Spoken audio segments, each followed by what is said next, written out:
Ladies and gentlemen, welcome to the AMD earnings live stream. Yes, my friends, this is going to be a good one.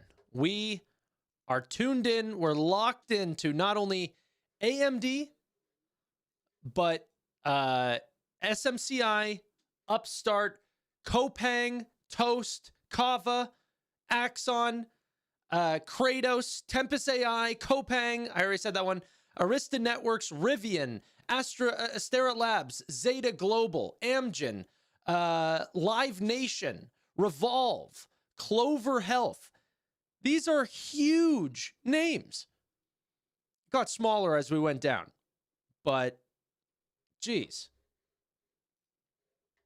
Okay, so hopefully everyone is doing well, and let's freaking get into the news. So before the market closes, we have a little bit of time. I'll put up the charts anyways, so you guys can see what we're following here. SMCI down 5% before earnings. Kava Group nearly flat on the day. AMD down nearly 3%. It's been a bloodbath today. Okay. Here, let's, I'm also going to put up the SPY and the Qs. Look at this. The NASDAQ today, bleeding, down 1.87%. This is a historically bad day. S&P 500 down 1%. Bad days. AMD down 2.9%. SMCI down 5%. Kava nearly flat. Upstart down 1.4%. This is going to be a really interesting name to follow as well, ladies and gentlemen. Upstart. Axon down 1.25%. Pins down 1.9%. Toast actually up on the day. That's quite interesting. Kratos, Tempest, Arista Networks, Rivian down 6% and dropping on the day. Trying to find new lows here on the day. Gosh, what a bloodbath. Oh my gosh. Okay. So essentially how this live stream is going to work is we are going to be listening in to AMD's live stream, which should be at 5 p.m. We're going to listen to the great and powerful Lisa Su tell us about the state of their CPU and GPU markets. Okay. That's extremely important for me. I don't currently hold AMD. I would love to start a position in AMD, however. It's a name that I do want in my portfolio, but I've just never felt like it was the right time to buy in. Now, I know what people are saying, hey, you should have bought when it was cheaper, of course, but, then I would look to NVIDIA, see that company was also very cheap, not from a market cap perspective, but from a multiples perspective, and see that they were growing a little bit faster. So I never ended up getting to pull the trigger on AMD, but that could change if they end up adjusting guidance to show that their future deals, like ones with OpenAI and other businesses, are actually coming to fruition, and that they do see future growth being extended based on these large companies that want to deal with them. So we're going to listen to that call. Get excited. We're here for it. All right. As for AMD, here's what to expect. Okay. We are going into earnings with expectations of $8.74 billion in revenue and $1.09 of EPS. $1.09. Okay. I will remind us of that whenever the time comes. But yeah, quite interesting. Look, by the way, at this frickin' tweet here by hang on one second, trying to get it up on the screen. By Vlad Tenev. This guy's a maniac, man. He's so freaking good. So during this voting procedure to see if Elon Musk is going to get his pay package of $1 trillion if he gets the company to $8.5 trillion. Oh my gosh. Should we do a match for people moving their Tesla shares over? 2%, please. 1% would be good enough for me. And no need moving for free. I wonder if they end up doing this. And I honestly do believe that 1% would be good enough. I don't know if, like, obviously for the people that are moving over, like, 3%, please. But obviously that's a cost to Hood's business. So try to find a middle ground here. But they could actually be one of the largest beneficiaries of the changes that are happening over at Tesla, right? And if Vlad continues to play in this space of getting a little bit more involved with Tesla, a little bit more involved with Open Door, a little bit more involved with, these other businesses that might need, say, technology's help, might need, retail's help in some way in terms of funding, that they could continue to win over business by doing these types of actions. Which of you guys have, Tesla shares in other places right now and would like to be able to not only vote by your phone, but also get paid to bring over those assets to a place that allows you to do that? I honestly think Hood, every year going forward, is going to win some sense of market share. Like, doesn't mean that the market's always going to be going continuously up, but hopefully the percentage of volume that is transacted on markets is done more and more at Robinhood. They truly are a large winner. That would be great, said Jonathan Price. Yeah, I would definitely do it if I had Robinhood in my country. I'm actually from Canada. Not everyone knows that. Okay. Next, sorry, getting my my little thing here. Market closes in 7 minutes, so we'll be ready, but don't think that we're too late. I wanted to talk about some SoFi news really quickly. I know it's a little bit different, but for a name like Upstart or something like this, maybe there are some people that are related to that stock in some sort of way.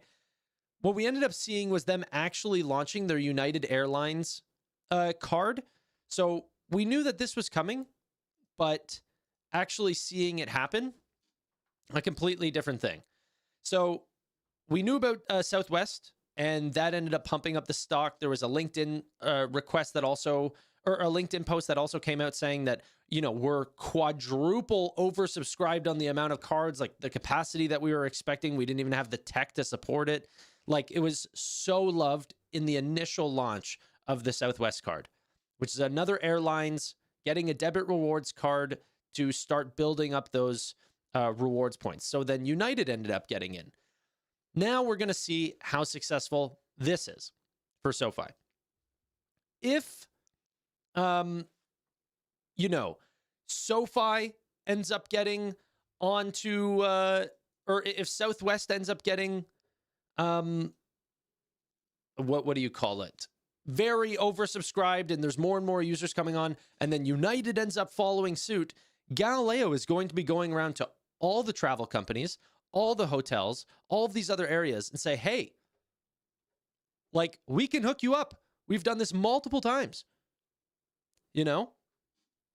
I think that's very important. Can't wait to see Upstart skyrocket, says Nick in chat. No, I think they will do very well. We saw from Lending Club and SoFi way like just destroy on their amount that people are expected from their loan platform business. That has to benefit Upstart. Like that shows that the market has so much appetite for even what Upstart does in this market. Okay. Where is Upstart going into the close? Down 2.4%, $46 a share. We look over the last year, the stock is essentially flat. We've seen highs of 96.42 and lows of 31.40. That's a 3x difference in the year. And by the way, we're flat on the year. Jay Zilla, I'm from Toronto, my friend. Toronto, Ontario. SMCI down 6%. On the year, they're up 83%, but today alone is eating away at some of those gains. We will see what their earnings are expected. I think that the expectations going into SMCI earnings are actually quite bottomed out. So they definitely could have quite a large pop here on earnings, but we'll have to see. Breaking news. The Department of Transportation may shut down the airspace in parts of the U.S. if the government shutdown continues into the next week.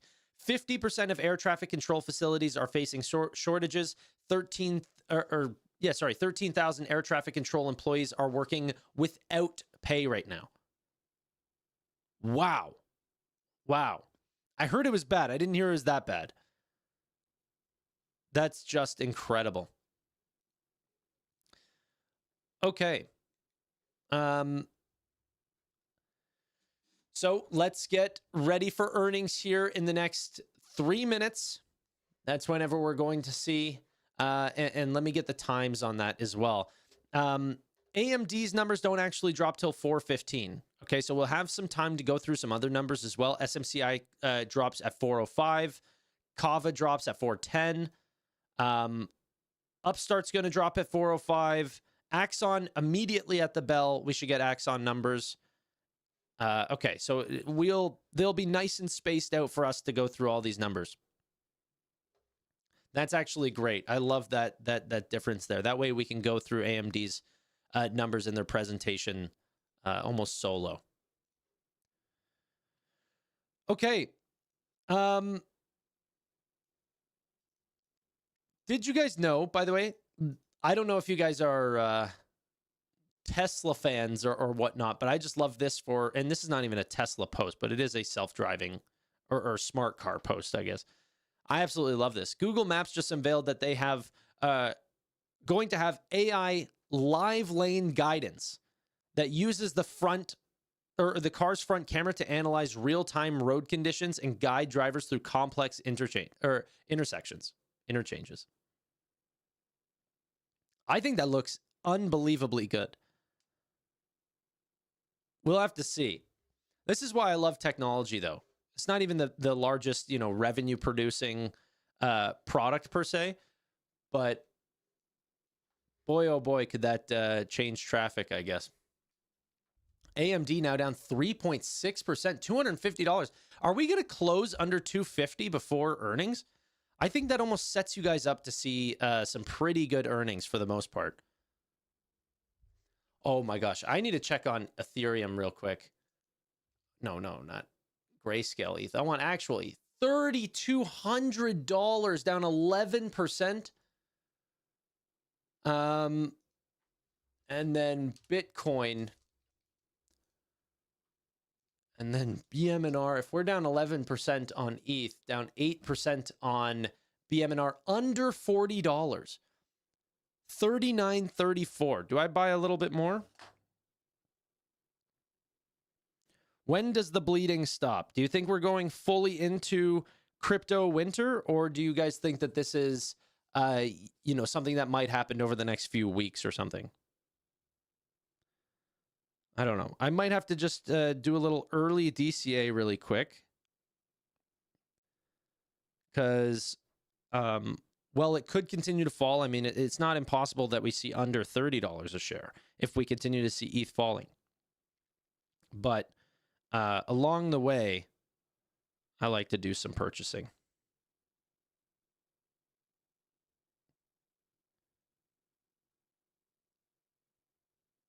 Okay.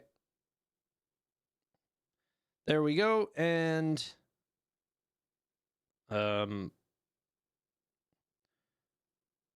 hold on one sec. What's the price?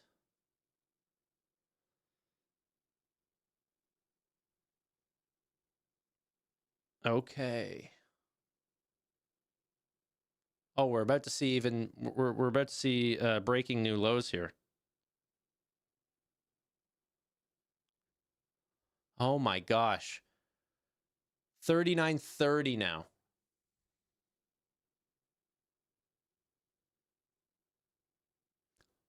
Wow.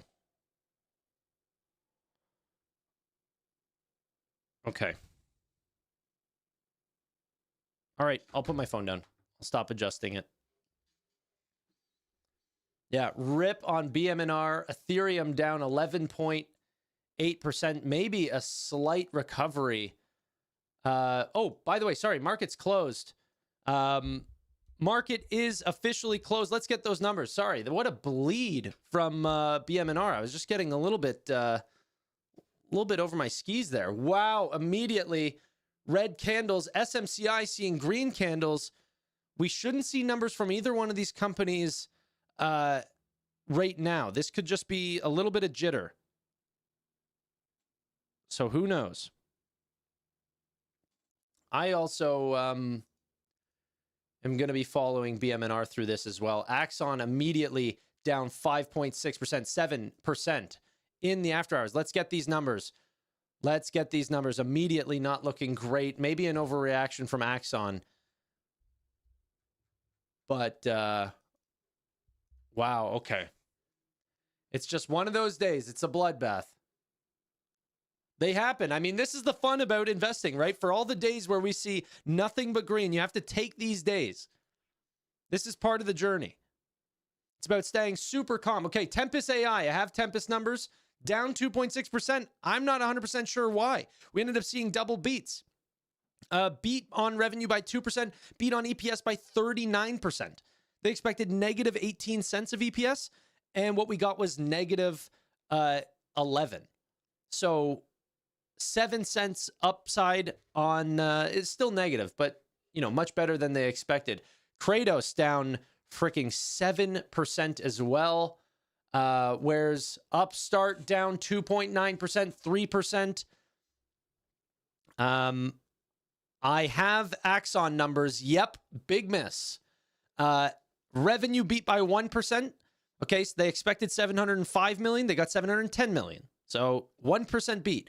But EPS, no bueno. 152 was expected. They got 117. That's a 24% miss on EPS. EPS is down year over year, while revenue is up 31%. Not a great sign. Stock now down 9.5%. After a day that was down 2.5%. Amgen. Do we have Amgen in our list? Yes, we do. Up 4.6%, double beat. Beat on revenue 7%, beat on EPS by 13%. Let's see what else we have. Okay. Axon now down over 10%. When's the last 631? That's lower than what we've seen in the last 3 months. These are prices we have not seen since when? About May? All right. Unseen prices since May. Down nearly 11%. Remember, guys, AMD not expected to come out for a little bit. Okay? So we're flat. Don't worry just yet. It might just be market jitters. We're not expecting numbers right away. So we have a little bit of time. Okay, stay patient. Kratos, however, down. EPS beat 14 cents versus 12 cents expected. Revenue beat. They grew 26% year over year. You know, tiny, but you know, reasonable double beats. Backlog ended up growing. I'm actually, these numbers look pretty freaking good. I don't know why this is down 5%. Guidance was better than expected. This looks like a triple beat. Eric DeMarco, the CEO, said, we're in the early stages of a generational rebuild of the Western defense industrial base. Demand for Kratos hardware, jet drones, hypersonics, and satellite systems continue to accelerate. Recent MTCR export rules changed, open new international opportunities for our high-end unmanned systems. Maybe that is potentially why it's just fears that some regulations might change their business. But no, I mean, free cash flow was negative. They had a very heavy CapEx spend quarter. That could also be why it's down here. But overall, I mean, this is a triple beat from a growing business in a brand new industry. Rivian. Where is Rivian? Rivian up 1%. I also see Astera Labs up 11%. Zeta up 7%. That company continues to kill it. EPS missed by 12% for Rivian. Revenue beat by 3%. EPS year over year went up 11% year over year. EPS 11% year over year. Revenue 78%. Let's get those Astera Lab numbers because that is a frickin' green day. I don't have them just yet. Toast up 5%. Pinterest. Whoa, this is a bloody red day. We get them from time to time. SMCI down 8. Yeah, I mean, you know, you heard a couple people calling that it's going to be almost impossible for SMCI to miss. Things can happen. I don't have the numbers just yet. We'll have to see. Let me go searching for SMCI. It looks like the numbers are out. Maybe Bloomberg is getting them first. Double miss. Huge double miss. EPS missed by 10%. Revenue. You never want to see revenue miss by double digits. Revenue missed by 13%. Revenue is down 15% year over year. EPS is down 52%. This is a dying business. It's nothing but red. It's all red. I'm not saying that they're just, I mean, they made money, but it is slowly shrinking.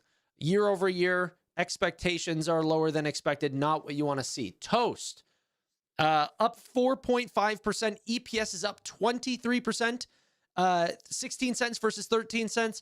And revenue, 1.6 billion versus, 1.6 billion. Not a huge beat, 3%.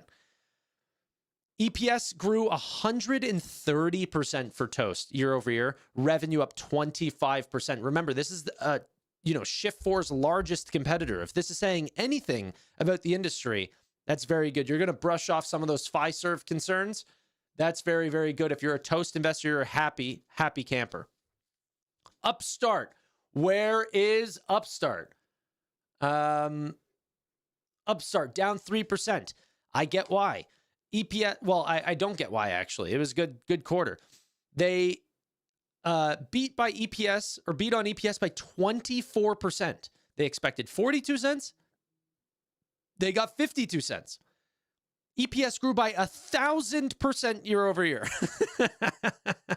And revenue grew by 71% year over year. Slight miss on revenue, but still ended up achieving 71% growth. Let's go to Zeta. Where is Zeta? This is a very cool name, up 3%. EPS grew by 25% year over year. Revenue grew by 26% year over year. Both double beats. Revenue grew by 3%. EPS grew by 11%. If I had to give, as these numbers are coming out, I would say by far the biggest slam dunks right now. I mean, Astera Labs is definitely up there, okay? Beat on revenue by 12%, beat on EPS by 26%. Both revenue and EPS year over year more than doubled. Revenue grew by 104%, EPS grew by 113%. That is a slam quarter. Okay? Probably the biggest or the worst quarter that we've seen out of any of these is SMCI. I got to be honest. These numbers look atrocious. This looks like a dying business. Tempest AI. This one actually looks really good. Down 6.5%. These are just the base numbers here. Double beat. EPS grew by 56% year over year. Revenue grew by 85% year over year. There could be more statistics than that. Maybe there's too much stock-based compensation. Maybe there's some large amount of dilution, or they're, have some sort of convertible note that they just announced or something. Like, I don't know why they're down. We'll get more details here in a second. Let's go through and read more of SMCI. AMD should be out here in the next 5 minutes. Okay. SMCI down by 8.5%. I got more details on them now. Revenue miss, EPS miss, adjusted EPS miss, gross margins missed. Not great. All of them down year over year. Q2 2026 guidance was better than expected. Estimates, this is actually insane. Oh my gosh. This is what's holding the stock up right now. Estimates for Q2 of 2026, $8 billion. However, the company is saying $10 to $11 billion. That's huge. That's a big, big change to the upside. However, the EPS on those dollars, much lower than expected. 50 cents versus 62 cents, even though, the sales is 26% higher. Weird. Full year 2026 outlook. Total net sales had gone from 33 billion up to 36 billion. Rise on guidance. So bad quarter, rise on guidance. Stock almost down 10%. About to be down 10% here.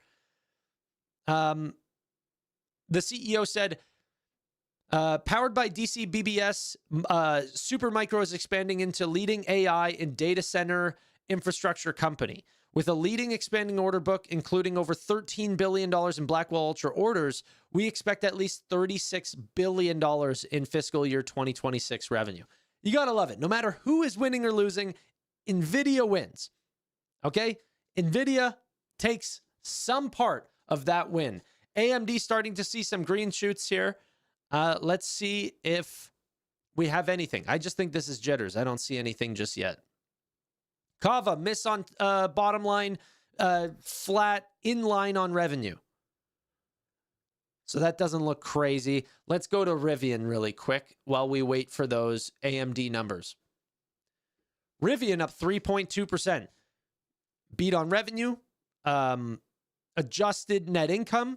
Vehicle deliveries came in about 300 more vehicle deliveries than they thought. About 300 more produced vehicles than they thought.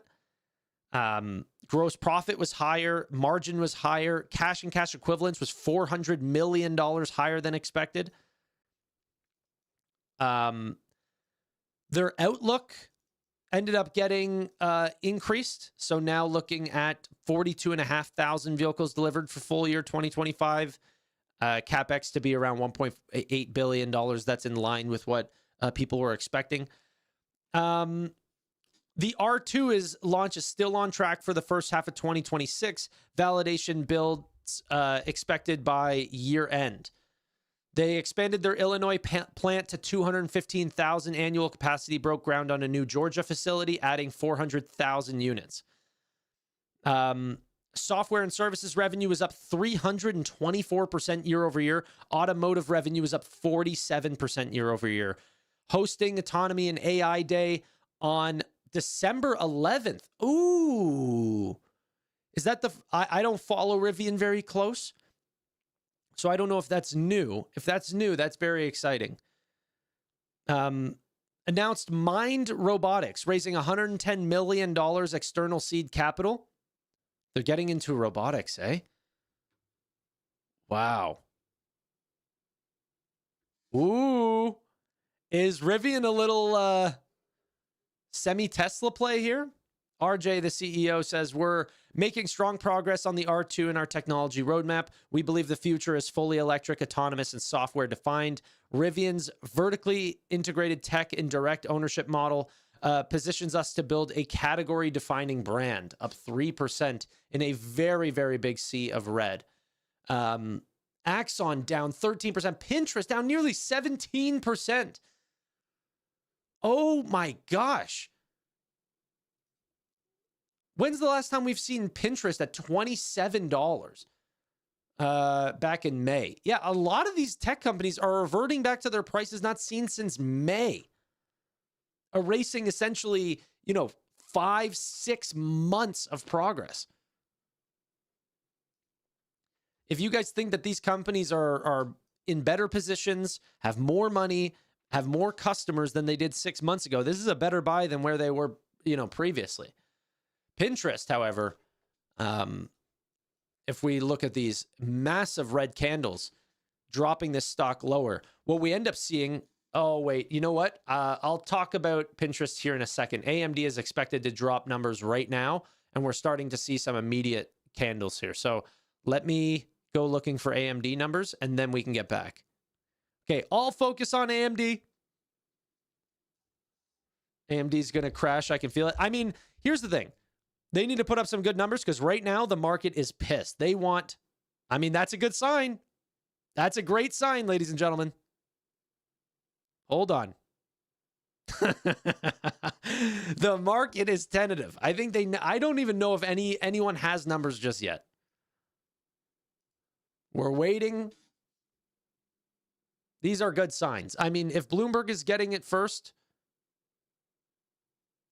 these are definite good signs. flat on a day like today, I mean, guys, we'll take it. Okay. AMD double beat.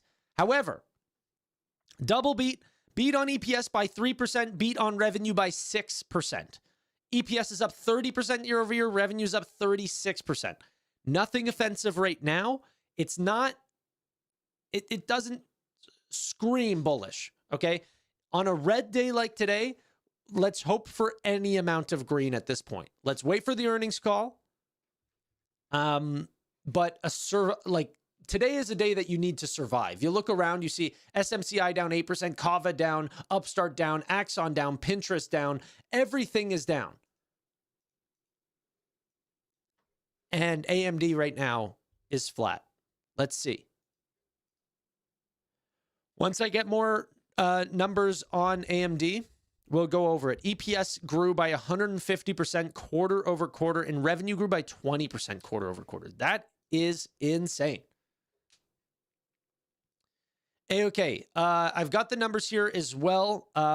Let's read through.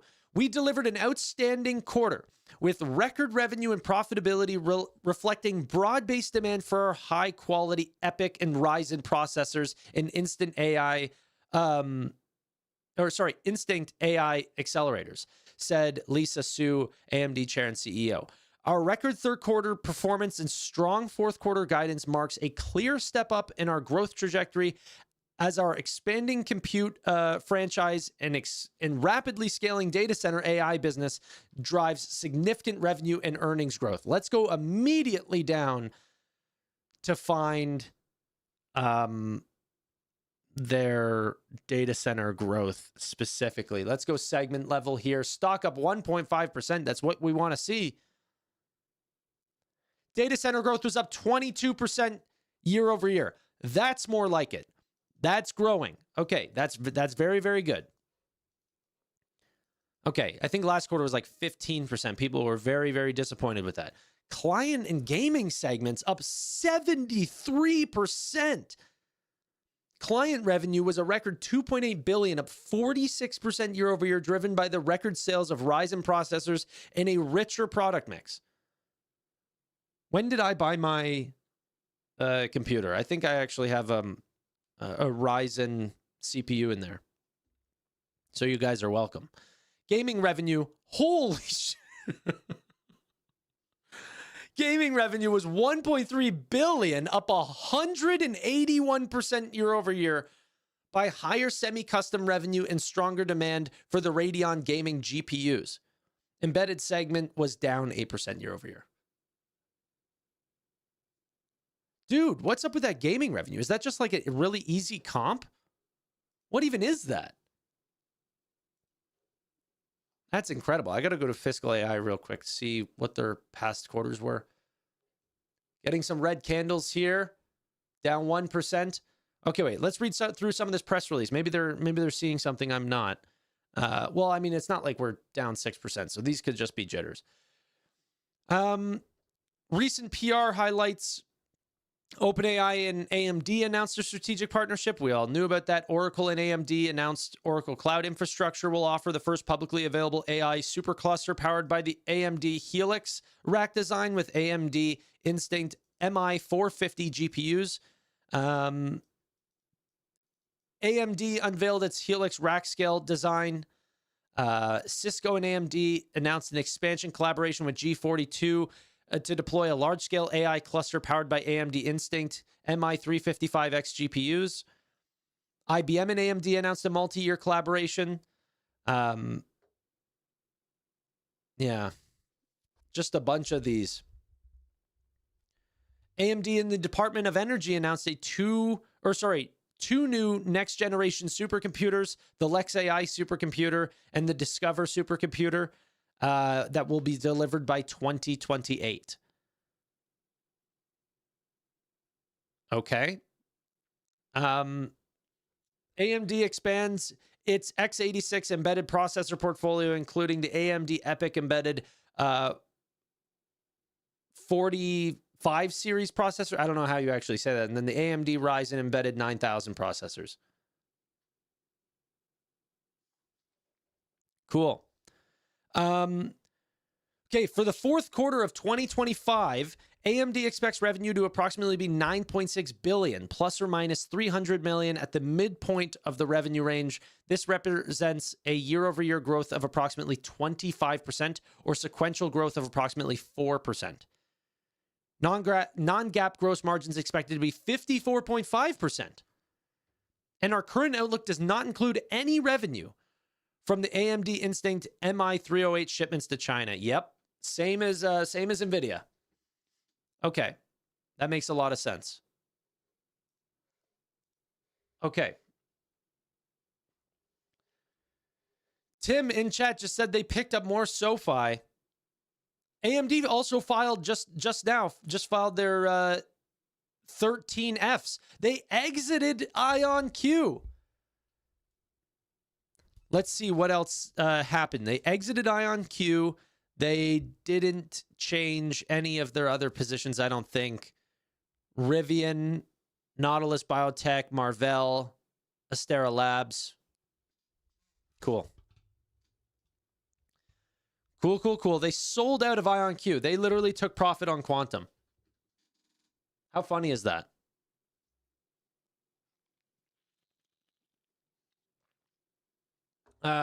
Crap, I got out of my meeting and couldn't start a position in shift 4. Is it running? I mean, you have time, brother. We're under 70. Let's relax a little bit. SMCI down 7%. AMD, this is holding strong. People are liking what they're seeing. CapEx was worse than expected, but it doesn't matter. It's 38 million worse than expected. Revenue, they were expecting 8.7 billion. They got 9.2 billion. Guidance was better than expected. Adjusted gross margins for next quarter was in line with what they expected. Outlook does not include China shipment revenue, which was debatable from Wall Street. Let's see what else. Let's see what Lisa Su also had to say. Our strong Q4 outlook marks a clear step up in our growth trajectory as our compute and AI businesses scale rapidly.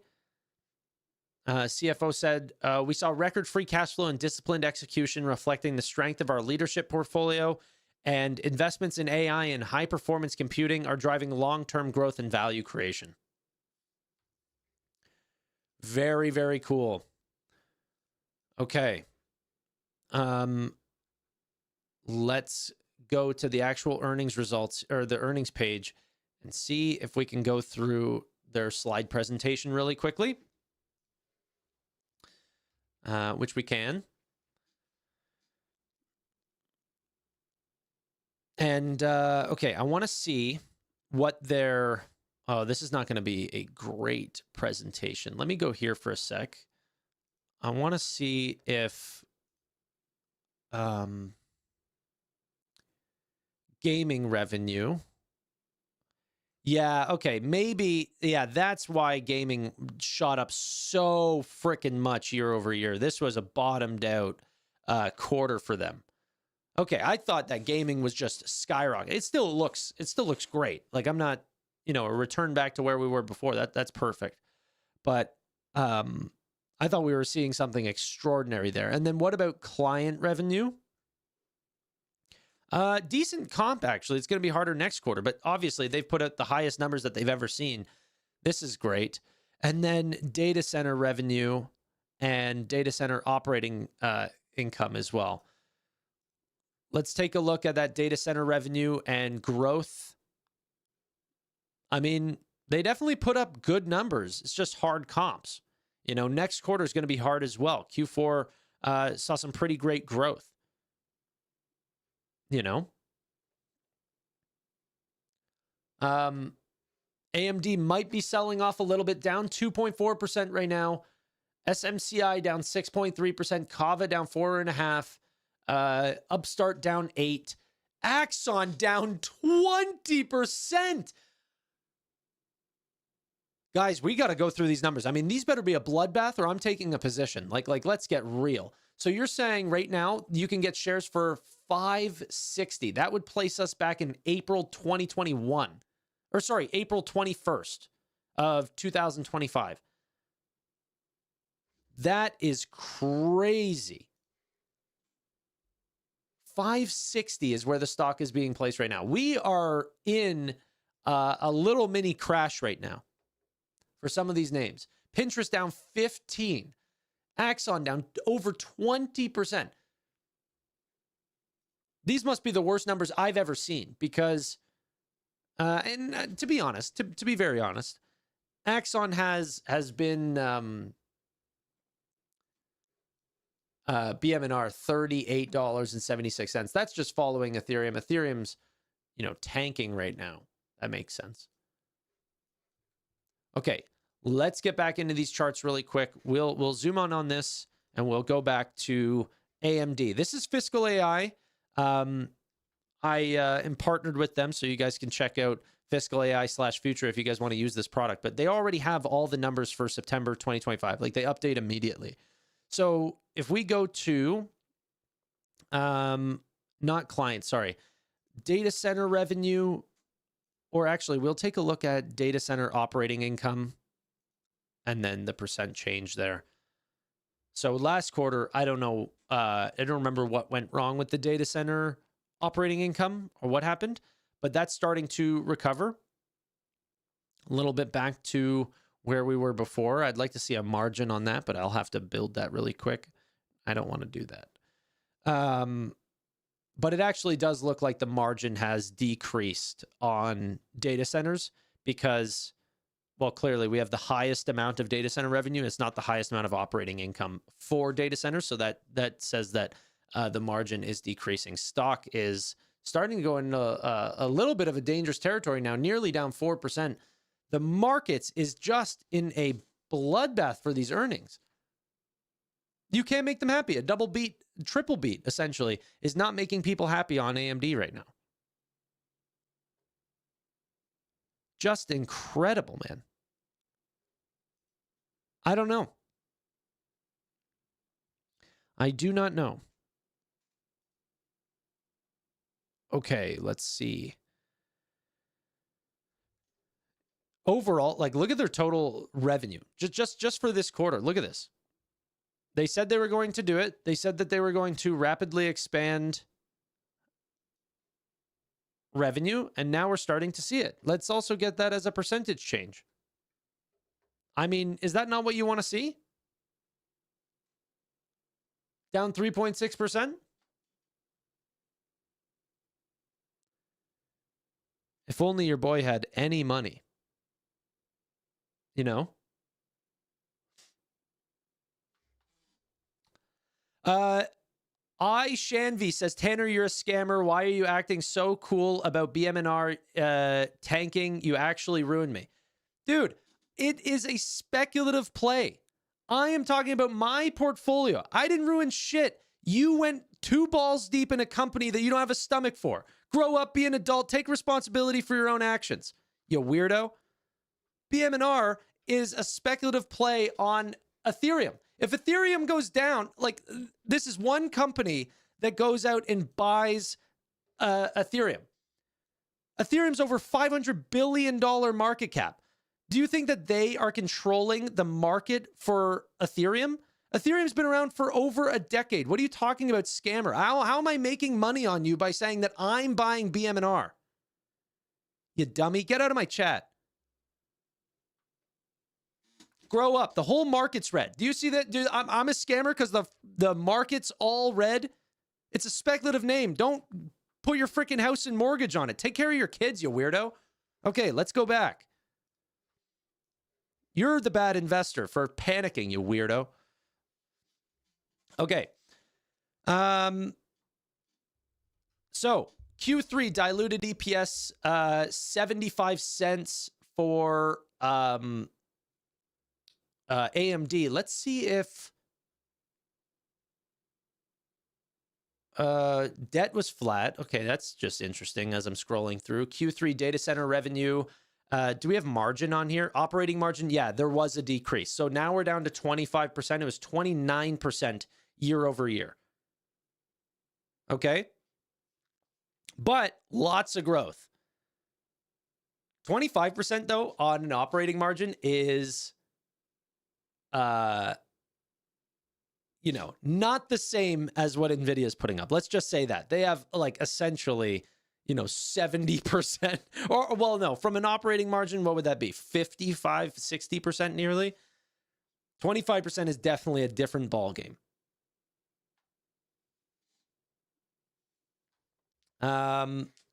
Okay. Let's go to Upstart really quick and check out this company. Upstart right now is, where's Upstart? Down 6.5%. Let's see if that's justified. No, I got June numbers still. Yeah, they're a small company, so they're not really worried about that. They probably have SMCI, though, if I were to. What are the big names today that are being announced? It's definitely AMD first. SMCI, still not. Well, the press release needs to be updated before then. So let me check their website to see if we have SMCI's page updated. Okay. Net sales of $5 billion. Yeah, this is going to look, once we end up charting it out, I don't think that SMCI is going to look all that great. I mean, the guide looks great. The guide looks great. $10 to $11 billion for Q2 of fiscal year 2026. That's a big deal. Also, are there any earnings calls at 4:30? I'm seeing Zeta supposedly has started their call. We went over Zeta's numbers, but I don't know if we actually got it in detail. Let's go see. Okay, I have Zeta's as well. Let's check Zeta really quick. Up 8.9% in a sea of red today. This one is down. Or sorry, up. Revenue ended up beating expectations. Profit ended up beating, or adjusted EBITDA ended up beating. They got 78 million versus 70 million. Guidance looked better than expected. Free cash flow for their guide looked way better than expected. 157 versus 142 expected. And that was both on Q4 and full year 2025. Fiscal year 2026 guidance, they gave a ton of guidance here, also was better than expected. This is a slam right here. Free cash flow was up 83% year over year at a 14% margin. Operating cash flow 68% year over year. They achieved a rule of 40 on free cash flow margin and revenue growth.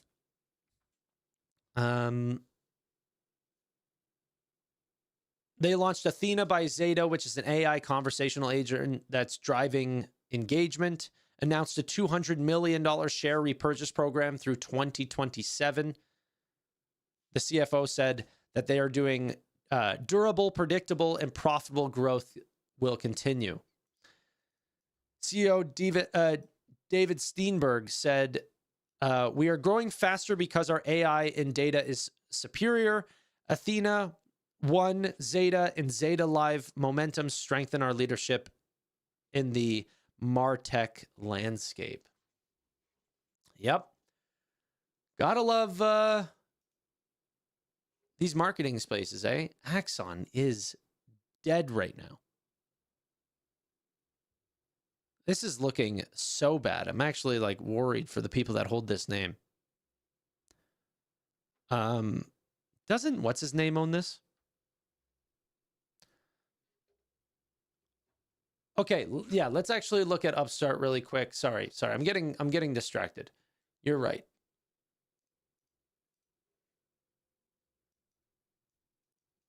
Down 6%.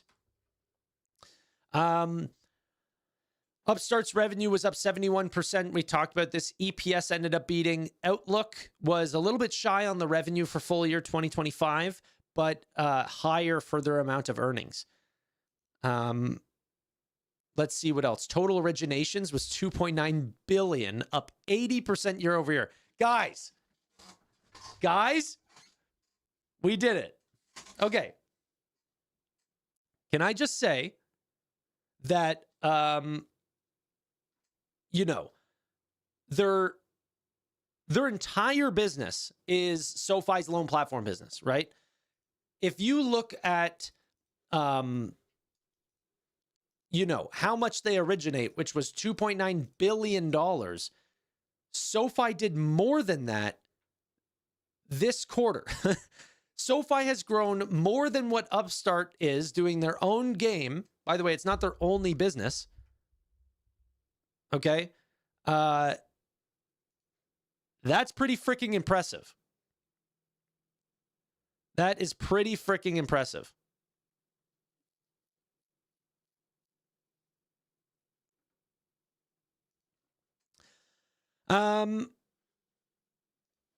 Okay.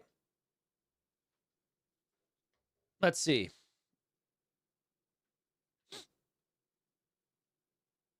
Oh, Jason, don't worry about the likes and views and stuff like that. As long as people are here chilling, I'm happy.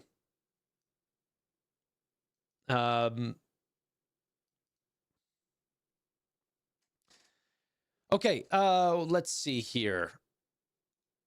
Going back to Upstart, they originated 2.9 billion in originations, which was up 80% year over year.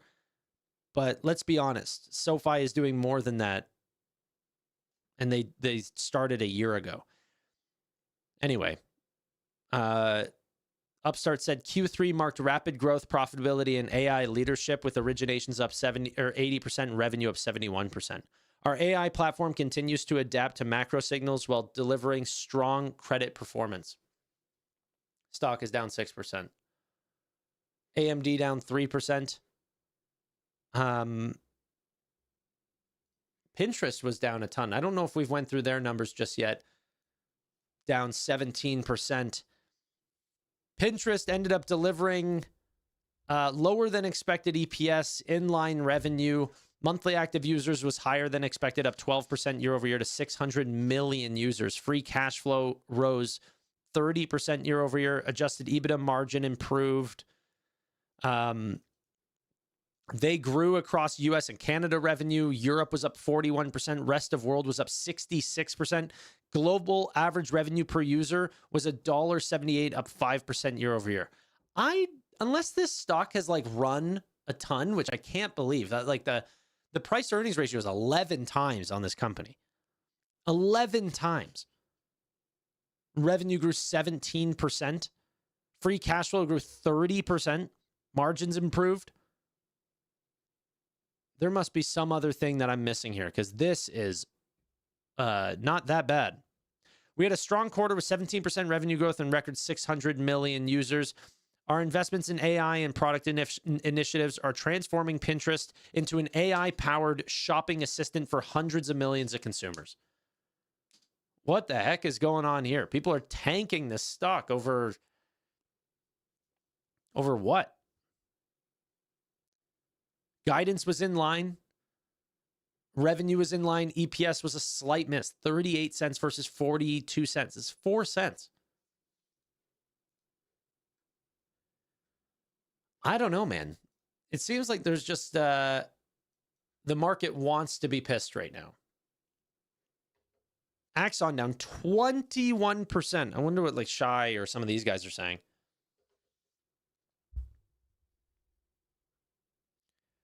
Okay.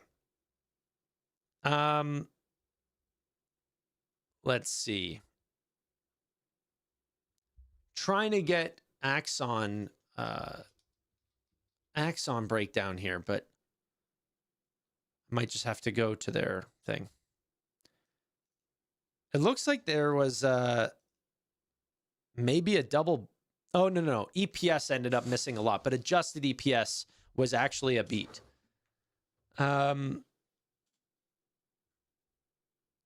Yeah.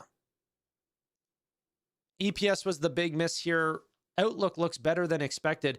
They are going to be acquiring a Carbine for $625 million to launch Axon 911, an AI-powered cloud-based platform transforming emergency responses.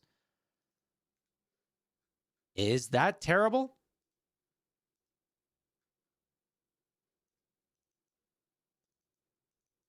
Let's check Ion Q after down 2%. Whenever people found out that AMD had sold them. I don't know, dude. Paul says, why is BM&R down, Tanner? You said it was good, bro. Yeah. I mean, I've bought more. I bought more twice today. It happens. There's bad days.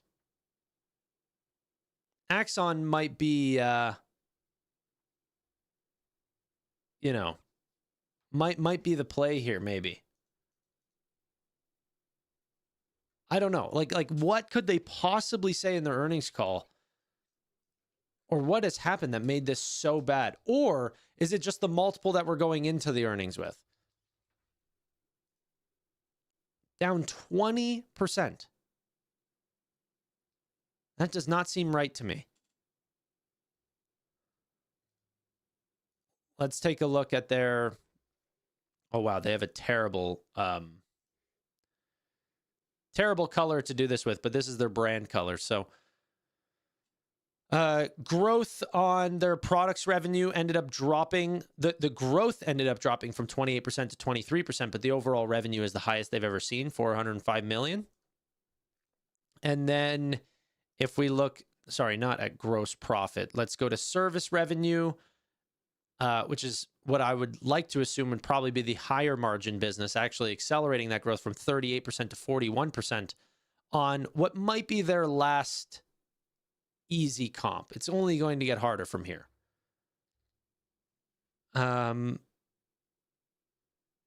Yeah. What did Mom Donnie, is this the Axon sell-off, you know? Sort of if we're defunding the police, that means that you almost sell off Axon into...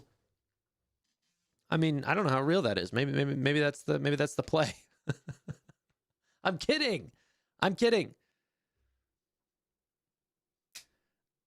SaaS annual recurring revenue now hitting the highest it's ever seen, up 41.47% year over year. Another,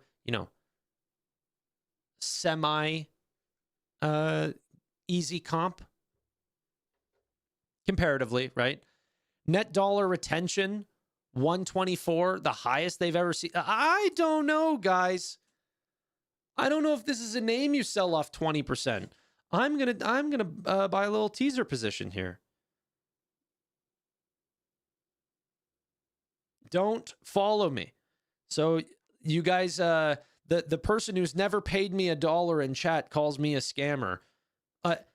How could I possibly benefit? I'm probably down more than you dummy. All right. Let's go back to having a cool head.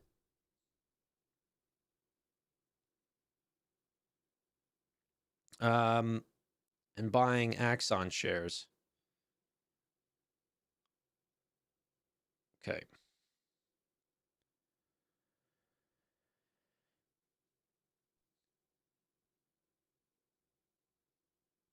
And done. I now am a shareholder of Axon. Let's all buy Axon and blame Tanner. Yep. If that's the price I have to pay for, sharing with you guys what I'm doing, whatever. Even net dollar retention. Oh no, sorry, that's year over year. Okay. Let me take this off for a sec. Their gross profit and gross profit margin. Someone in chat said that this was worsening. I don't see it too much. I mean, margin slightly, but that's like, come on. That's a 20% drop. Where's the 20% hit here? Diluted EPS? I mean, that could be it. What's that for, though? Outstanding shares didn't go off for some reason. What is it share based compensation expense? Oh, and that's even in June numbers. Oh, sorry.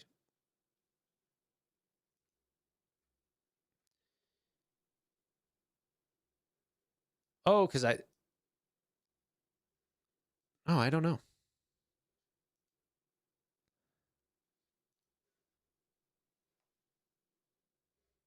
Okay. All right. Well, Axon's down 20. We'll see if I lose money on that.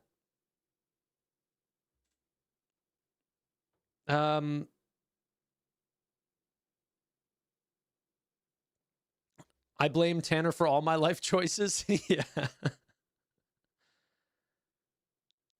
Tanner, have you talked about Toast yet? Bullish, shift 4?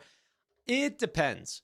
I don't know if it's bullish, perhaps shift 4, but yeah.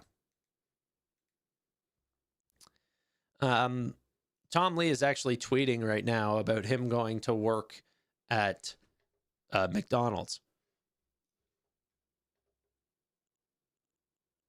That someone said that his updated experience as a crew member part-time at McDonald's. All right. Okay. Earnings calls coming up very soon. That's coming up in 10 minutes. We're going to be listening into the AMD call. Okay, that's very important for me as an NVIDIA shareholder, as a believer in artificial intelligence. I need to follow along with these types of names.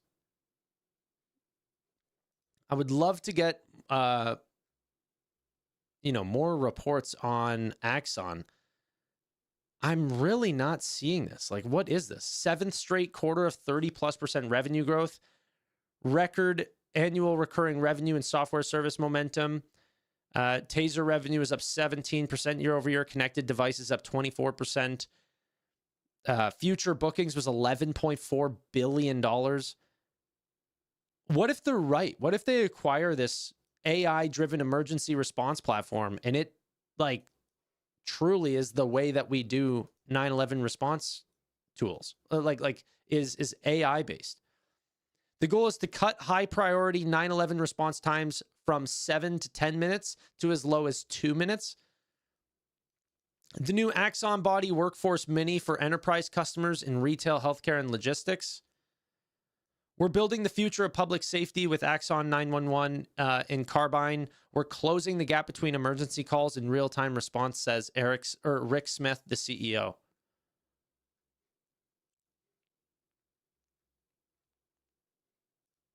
Seems like a strong response.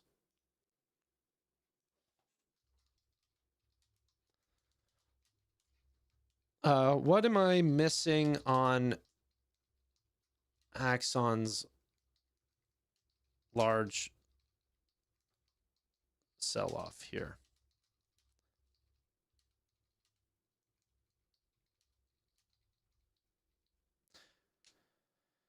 Okay, we'll see. Stocks still down over 20%. Freedom isn't free.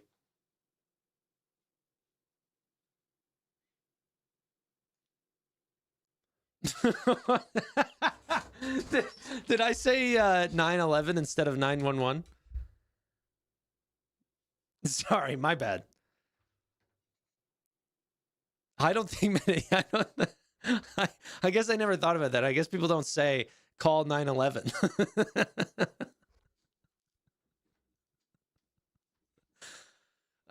Yeah, that's not a statement that people make. Okay. SMCI down 9%. I think for the most part, is I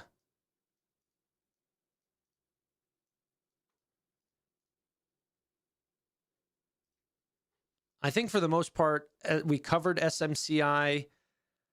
We covered decently AMD, but I'm going to learn a lot more during the quarter. This name actually has recovered very well. AMD staying flat today. How about that, eh? It's pretty freaking exciting. Toast up 6.6%. One of the few winners today. Copang down 1.8%. I didn't get Copang numbers.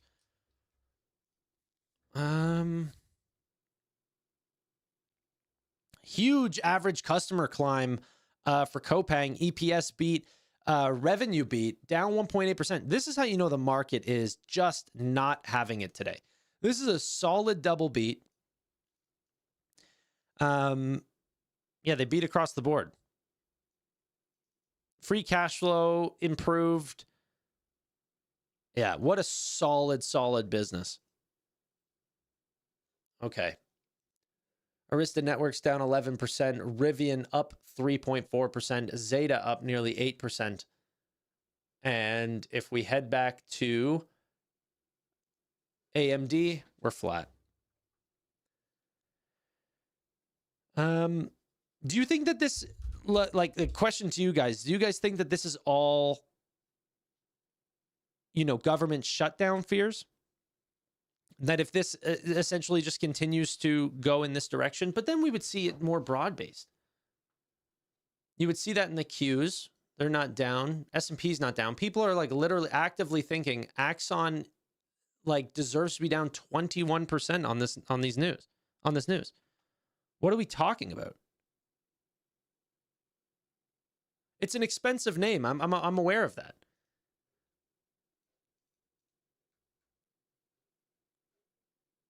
But that's a lot.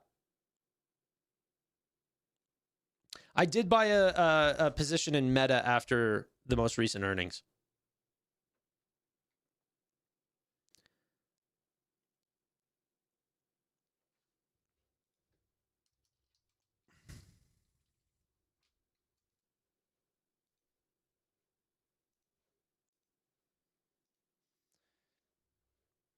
Maybe it's just, this is an expensive name and people aren't ready to pay this valuation. That could be true.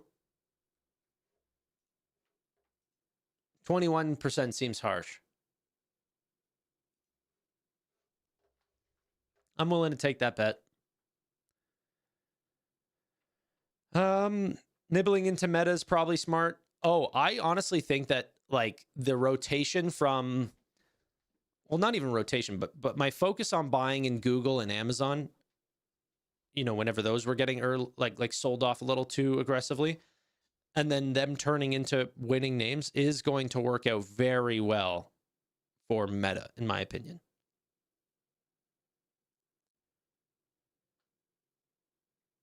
Yeah, we can go over Toast numbers if you guys want. We only have 5 minutes or so. My massive Shift 4 audience, though, is a funny thing to say. MD, it's like just you, brother. I can't even make a video on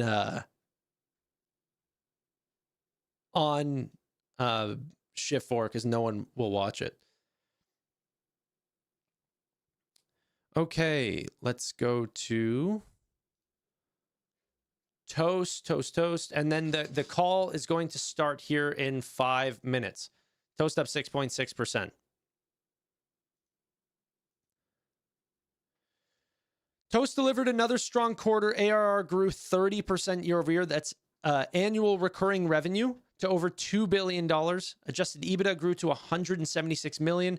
And we added approximately 7,500 net new locations and now power 156,000 locations globally. That's crazy. Whenever I first started looking at Toast, they had, I think, 80,000 restaurants or something. So being at nearly double that is the power of compounding here.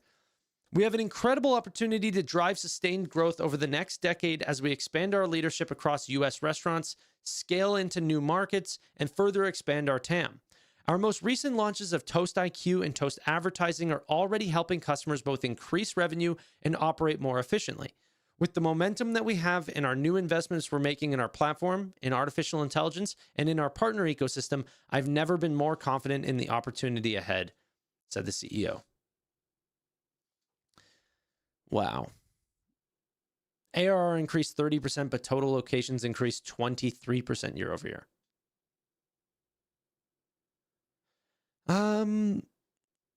Let's look at their guidance. Guidance looks to be holding up about a 25% growth rate for next quarter. Adjusted EBITDA is expected to be 145 million. JS, thanks for the donation, my friend. Add to Axon. I think this is an overreaction, but they need to get SBC under control. Been in the name for a while. SBC is a problem, eh? Ooh, we'll need to take a look at that as well.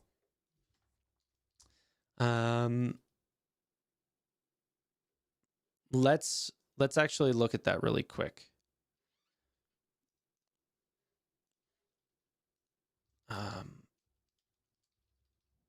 Share-based compensation, and then share-based compensation common size. Oh my gosh, do they ever? 20% of revenue? That's disgusting. Where's the honor?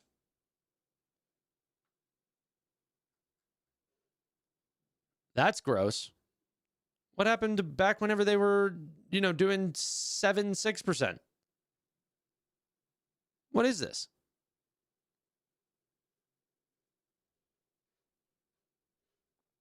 All right. Okay, let's get the earnings call up for AMD. AMD, ladies and gentlemen, I'll have the share price up and the audio going in the background. If for some reason this is a, which it hasn't been in the past. No, it's an audio only call. I just checked. But I would bring it up anyway. So, yeah.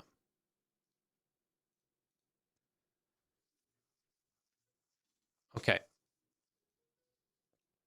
I'm listening to the call right now. It's just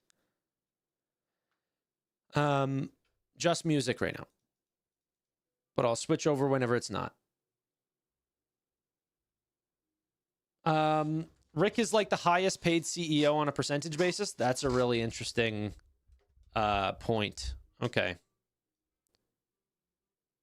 They pay the CEO like a drunken sailor.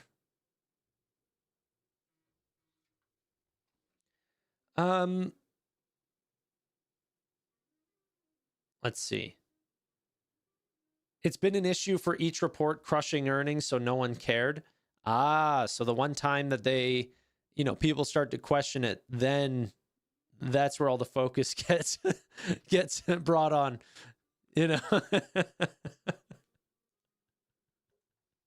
That's so funny.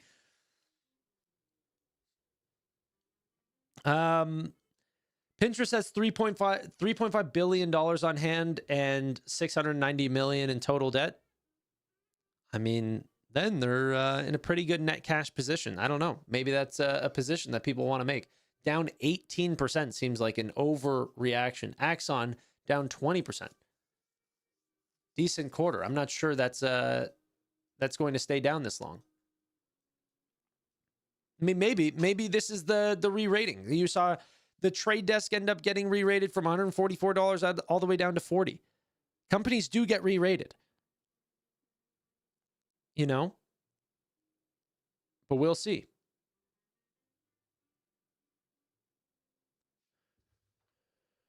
Upstart down 8.7%. I will be following all of these as all of them get into earnings. AMD's call has started. Let's get into listening. If anyone should require operator assistance, please press *0 on your telephone keypad. As a reminder, this conference call is being recorded. It is now my pleasure to introduce to you Matt Ramsey, VP, Financial Strategy and Investor Relations. Thank you, Matt. You may begin. Thank you, and welcome to AMD's third quarter 2025 financial results conference call. By now, you should have had the opportunity to review a copy of our earnings press release and the accompanying slides. If you have not had the opportunity to review these materials, they can be found on the Investor Relations page of AMD.com. We will refer primarily to non-GAAP financial measures during today's call. The full non-GAAP to GAAP reconciliations are available in today's press release and the slides posted on our website. Participants in today's conference call are Dr. Lisa Su, our Chair and CEO, and Jean Hu, our Executive Vice President, CFO, and Treasurer. This is a live call and will be replayed via webcast on our website. Before we begin the call, I would like to note that Dr. Lisa Su, along with members of AMD's executive team, will present our long-term financial strategy at our Financial Analyst Day next Tuesday, November 11th in New York. Dr. Lisa Su will present at the UPST Global Technology and AI Conference on Wednesday, December 3rd. And finally, Jean Hu will present at the 23rd Annual Barclays Global Technology Conference on Wednesday, December 10th.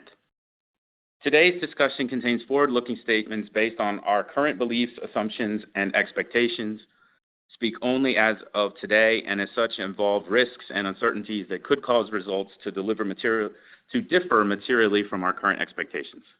Please refer to the cautionary statement in our press release for more information on these factors that could cause actual results to differ materially. And with that, I will hand the call over to Lisa. Thank you, Matt, and good afternoon to all those listening today. We delivered an outstanding quarter with record revenue and profitability, reflecting broad-based demand across our data center AI, server, and PC businesses. Revenue grew 36% year over year to $9.2 billion. Net income rose 31%, and free cash flow more than tripled, led by record EPYC, Ryzen, and Instinct processor sales. Our record third quarter performance marks a clear step up in our growth trajectory, as the combination of our expanding compute franchise and rapidly scaling data center AI business drives significant revenue and earnings growth. Turning to our segments, data center segment revenue increased 22% year over year to a record $4.3 billion, led by the ramp of our Instinct MI350 series GPUs and server share gains. Server CPU revenue reached an all-time high as adoption of 5th-gen EPYC Turin processors accelerated rapidly, accounting for nearly half of overall EPYC revenue in the quarter. Sales of our prior generation EPYC processors were also very robust in the quarter, reflecting their strong competitive positioning across a wide range of workloads. In cloud, we had record sales as hyperscalers expanded EPYC CPU deployments to power both their own first-party services and public cloud offerings. Hyperscalers launched more than 160 EPYC-powered instances in the quarter, including new Turin offerings from Google, Microsoft Azure, Alibaba, and others that deliver unmatched performance and price performance across a wide range of workloads. There are now more than 1,350 public EPYC cloud instances available globally, a nearly 50% increase from a year ago. Adoption of EPYC in the cloud by large businesses more than tripled year over year, as our on-prem share gains are driving increased demand from enterprise customers for AMD cloud instances to support hybrid compute. We expect cloud demand to remain very strong as hyperscalers are significantly increasing their general-purpose compute capacity as they scale their AI workloads. Many customers are now planning substantially larger CPU build-outs over the coming quarters to support increased demands from AI, serving as a powerful new catalyst for our server business. Turning to enterprise adoption, EPYC server sell-through increased sharply year over year and sequentially, reflecting accelerating enterprise adoption. More than 170 5th-gen EPYC platforms are in market from HPE, Dell, Lenovo, Supermicro, and others, our broadest portfolio to date, with solutions optimized for virtually every enterprise workload. We closed large new wins in the quarter with leading Fortune 500 technology, telecom, financial services, retail, streaming, social, and automotive companies as we expand our footprint across major verticals. The performance and TCO advantages of our EPYC portfolio, combined with our increased go-to-market investments and the expanded breadth of offerings from the leading server and solutions providers, position us well for continued enterprise share gains. Looking ahead, we remain on track to launch our next-generation 2-nanometer Venice processors in 2026. Venice Silicon is in the labs and performing very well, delivering substantial gains in performance, efficiency, and compute density. Customer pull and engagement for Venice are the strongest we have seen, reflecting our competitive positioning and the growing demand for more data center compute. Multiple cloud OEM partners have already brought their first Venice platforms online, setting the stage for broad solution availability and cloud deployments at launch. Turning to data center AI, our Instinct GPU business continues to accelerate. Revenue grew year over year, driven by the sharp ramp of MI350 series GPU sales and broader MI300 series deployments. Multiple MI350 series deployments are underway with large cloud and AI providers, with additional large-scale rollouts on track to ramp over the coming quarters. Oracle became the first hyperscaler to publicly offer MI355X instances, delivering significantly higher performance for real-time inference and multimodal training workloads on OCI's Zetascale supercluster. NeoCloud providers Crusoe, DigitalOcean, TensorWave, Vultr, and others also began ramping availability of their MI350 series public cloud offerings in the quarter.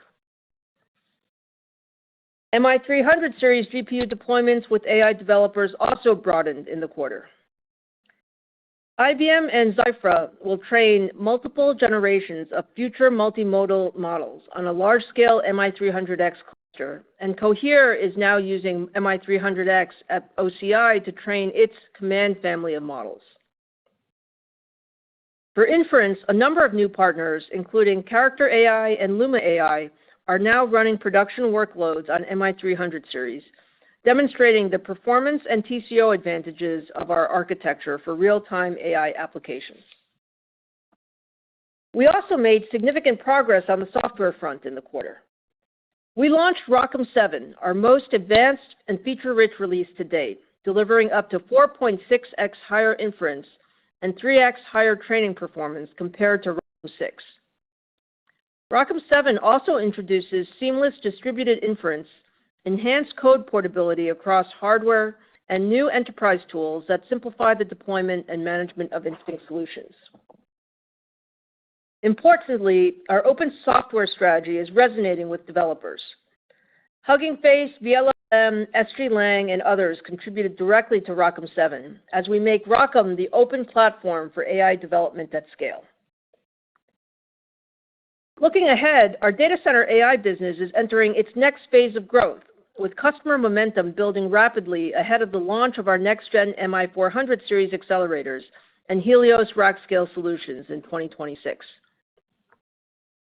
The MI400 series combines a new compute engine with industry-leading memory capacity and advanced networking capabilities to deliver a major leap in performance for the most demanding AI training and inference workloads. The MI400 series brings together our silicon, software, and systems expertise to power Helios, our rack-scale AI platform designed to redefine performance and efficiency at data center scale.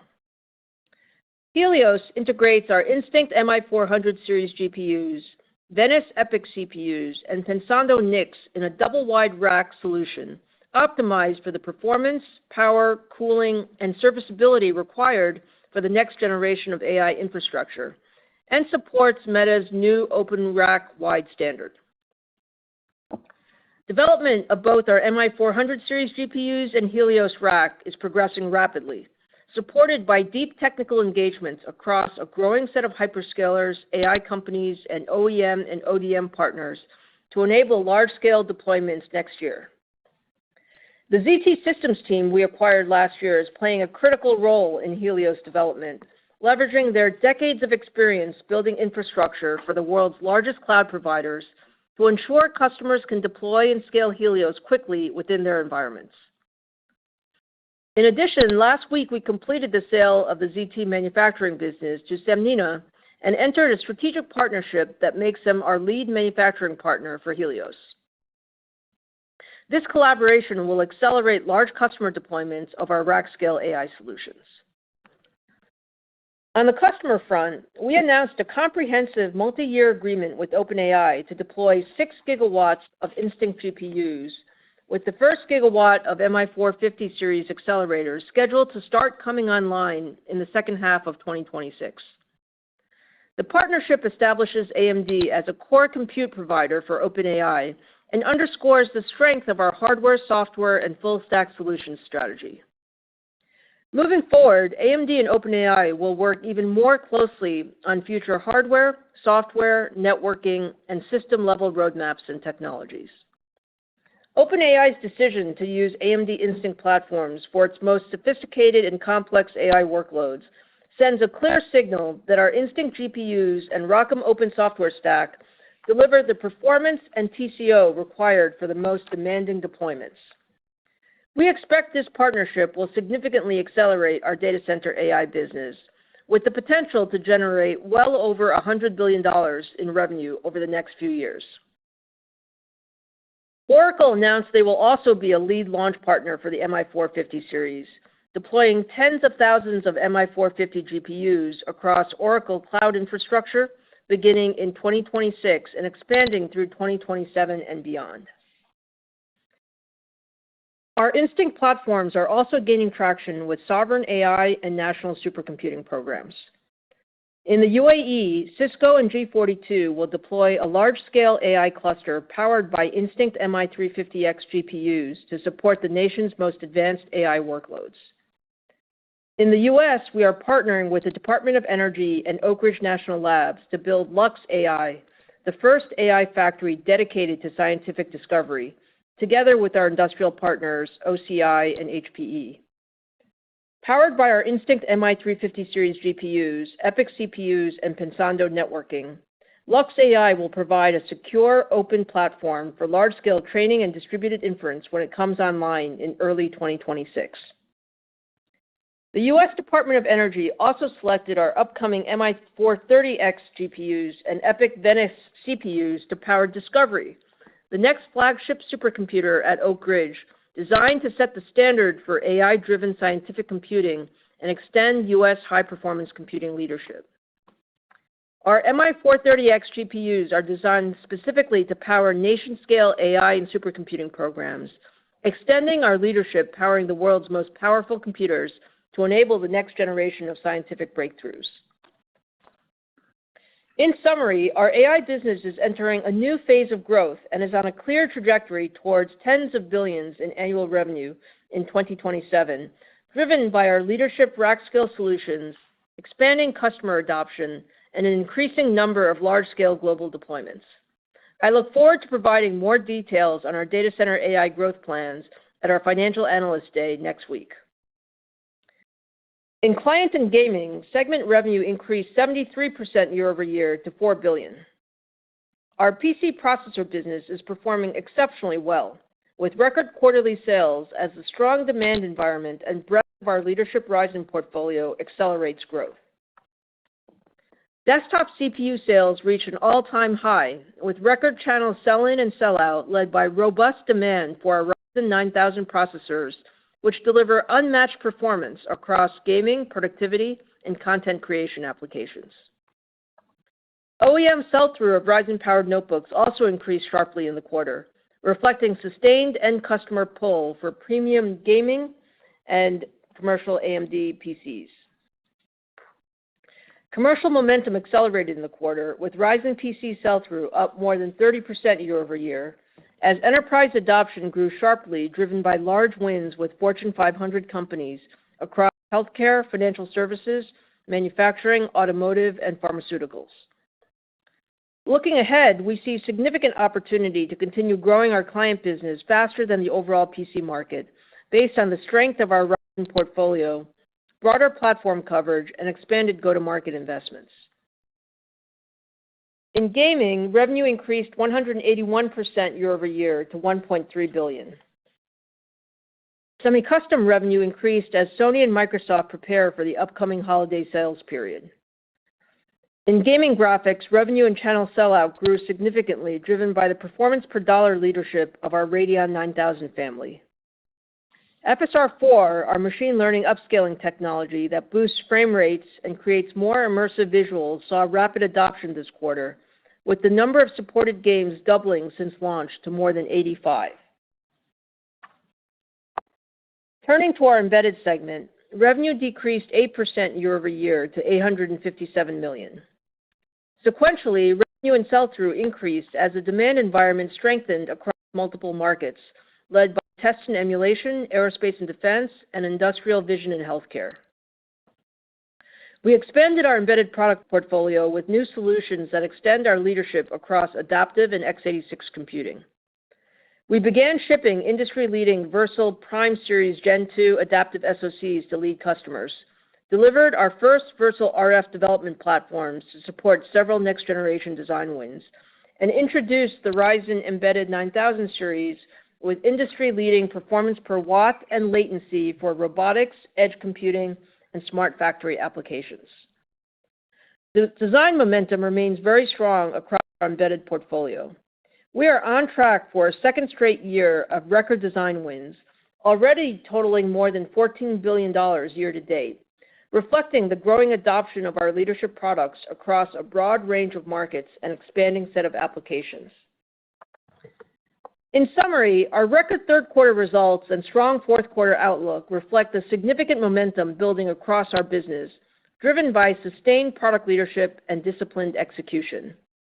Our data center, AI, server, and PC businesses are each entering periods of strong growth, led by an expanding TAM, accelerating adoption of our Instinct platforms, and EPYC and Ryzen CPU share gains.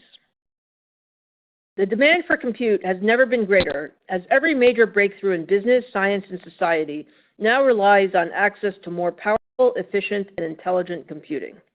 These trends are driving unprecedented growth opportunities for AMD.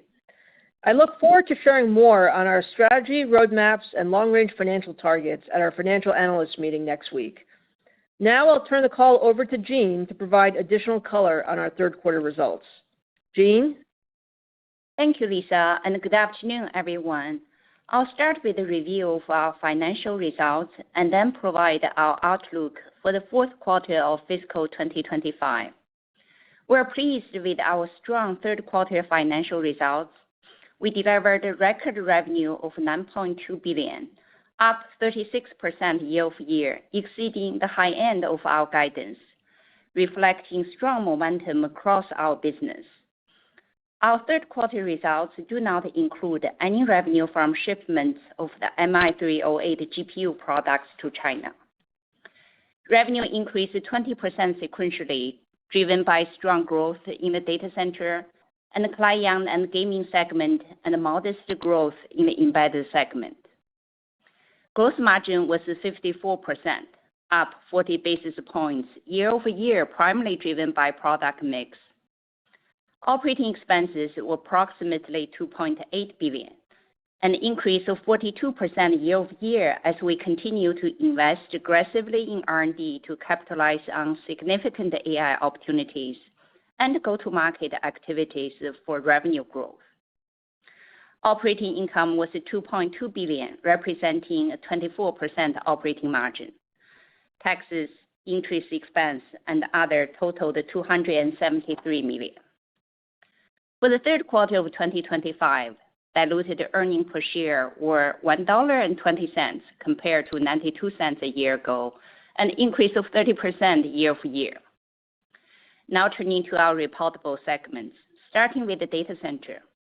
Data center segment revenue was a record of $4.3 billion, up 22% year-over-year, primarily driven by the strong demand for fifth-generation EPYC processors and Instinct MI350 series GPUs.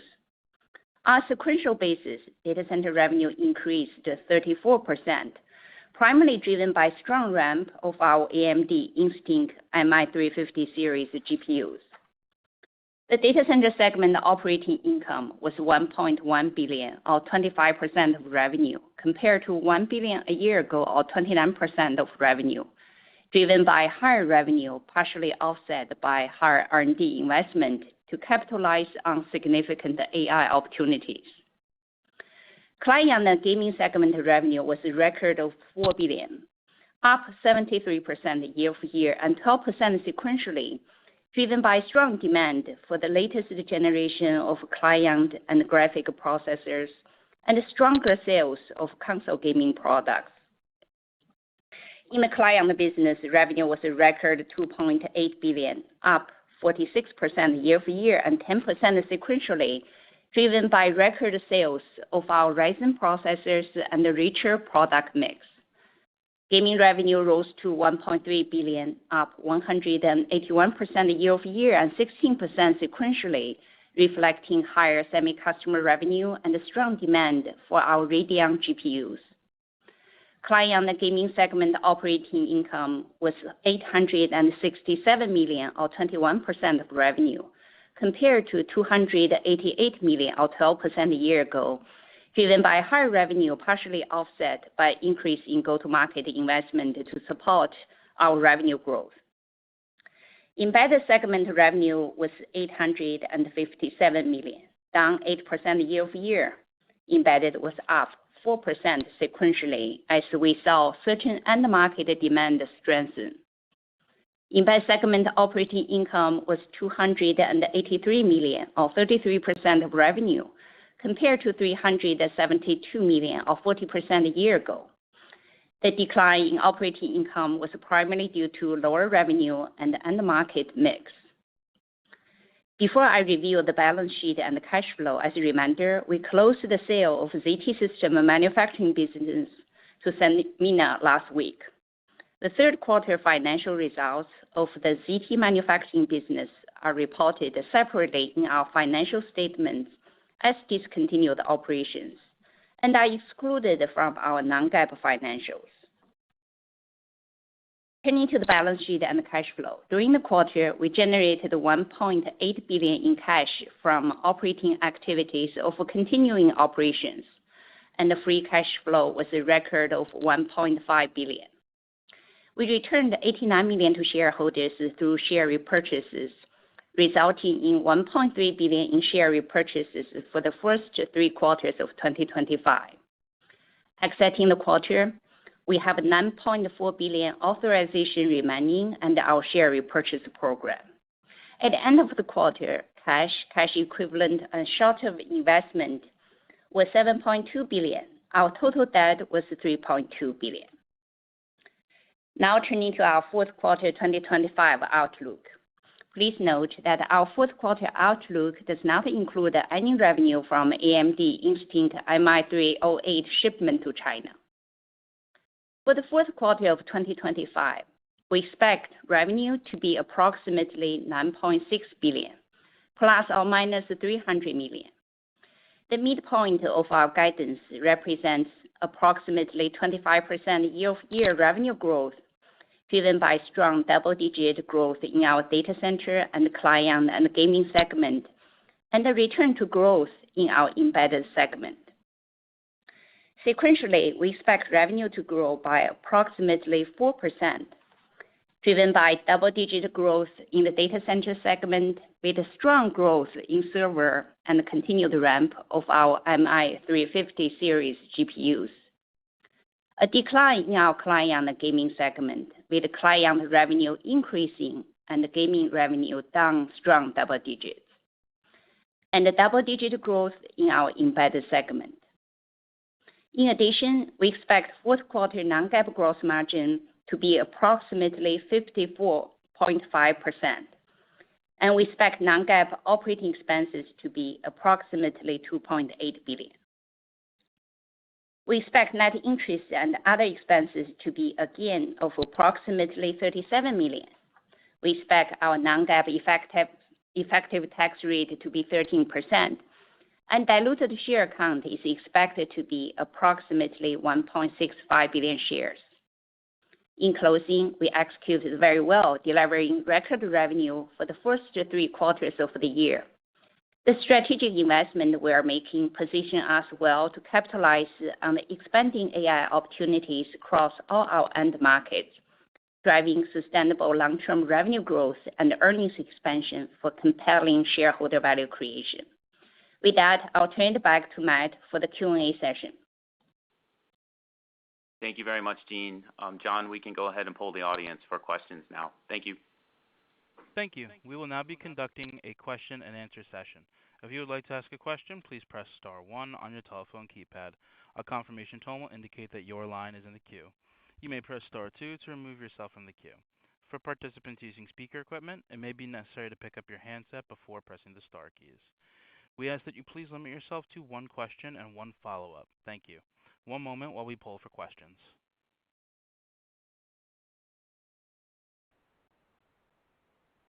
And the first question comes from the line of Vivek Arya with Bank of America Securities. Please proceed with your question.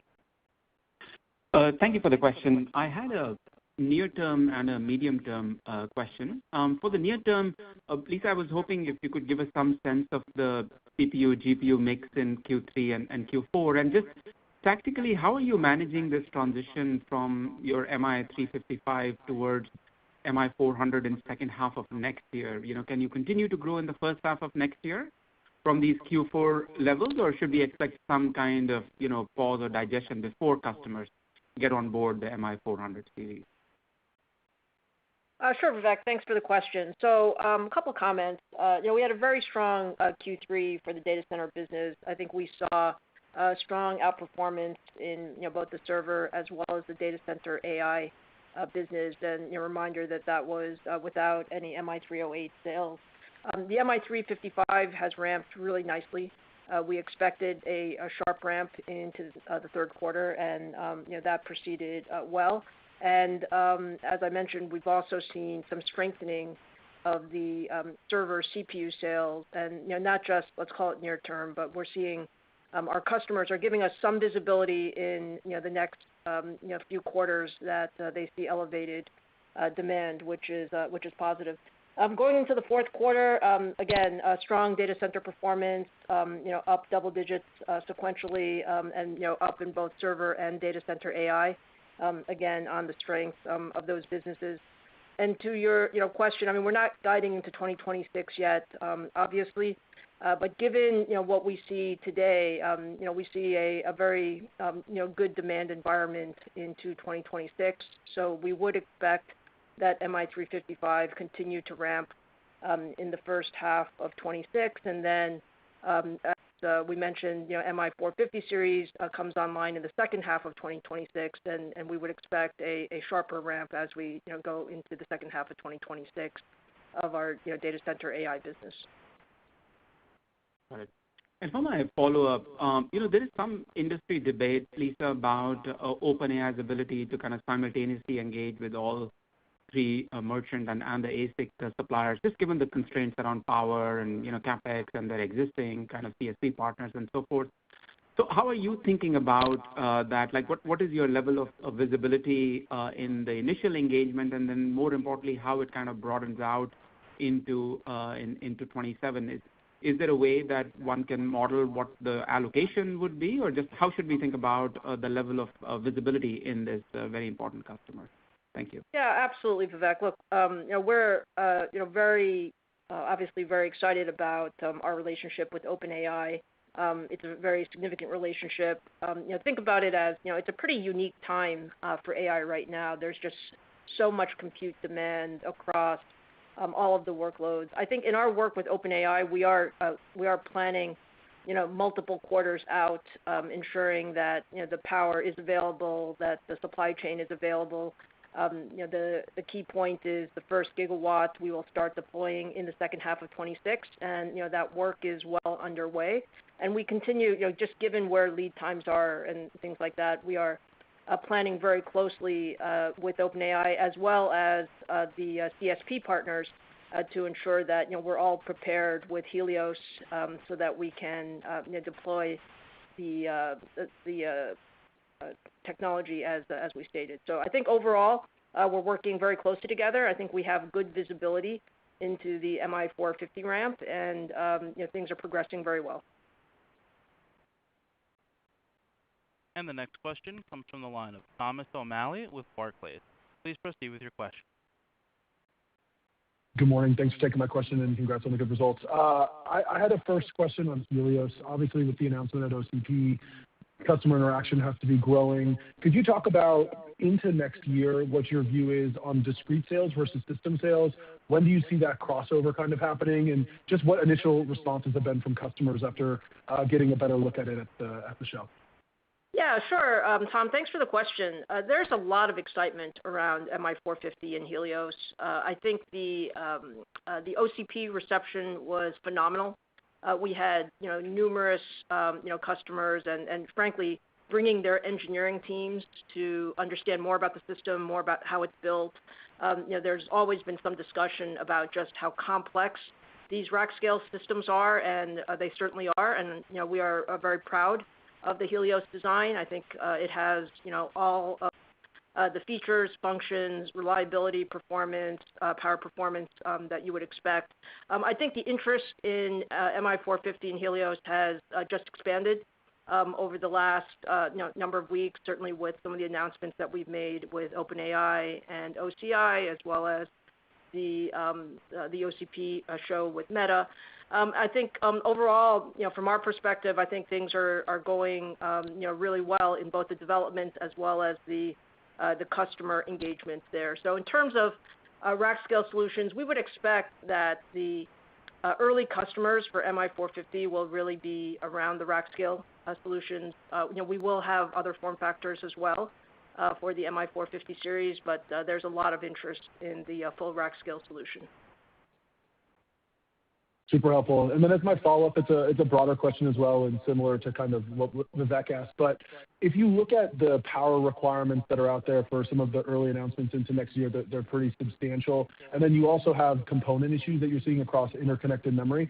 Just from your perspective as an industry leader, where do you think that the constraint will be? Will it come first with components not being available, or do you think that both data center footprint in terms of infrastructure and or power is the gating factor to some of these deployments into next year, just as we really see some larger numbers start to get deployed? Thank you. Yeah, sure, Tom. I think what you're pointing out is what we as an industry have to do, together. The entire ecosystem has to plan together, and that is exactly what we're doing. So we're working with our customers on their power plans, over the next, actually, I would say 2 years, from a silicon and a memory and a packaging and a component supply chain. We're working with our supply chain partners to make sure all of that capacity is available.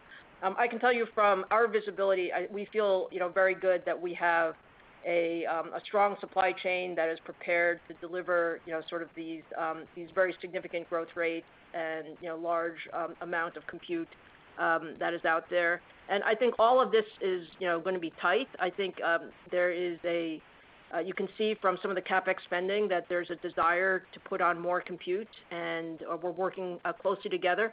I will say that the ecosystem is very, I would say, works very hard when there are these types of let's call it tightness out there. And so we also see things open up as that we're working, getting more power, getting more supply, all of those things. So the net is I think we are well positioned to grow significantly as we transition into the second half of 26 into 27 with the MI450 and Helios.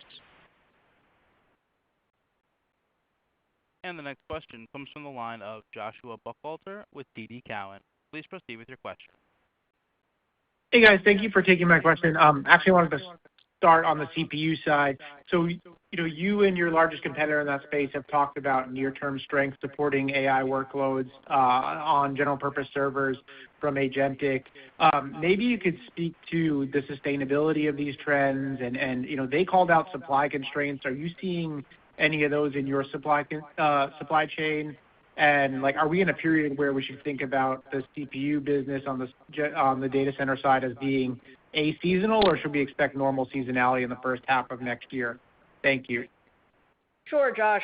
A couple of comments on the CPU server side. I think we've been watching this trend for the last couple of quarters, and we started seeing, let's call it, some positive signs in CPU demand actually a couple quarters ago. And what's happened as we've gone through 2025 is now we see sort of a broadening of that CPU demand. So we have a number of our large hyperscale clients are now forecasting significant CPU builds into 2026. And so from that standpoint, I think it's a positive demand environment. And it is because AI is requiring quite a bit of general purpose compute, and that's great. It catches our cycle as we're ramping Turin, so the Turin ramp has gone extremely fast, and we see good pull for that product as well as consistent strong demand for our Genoa product line as well. So back to seasonality as we go into 2026. I think we expect that the CPU demand environment into 2026 is going to be, let's call it, positive. And so we'll guide more as we get into the end of the year, but I would expect a positive demand environment for CPUs as we see this demand. I do feel like it's durable.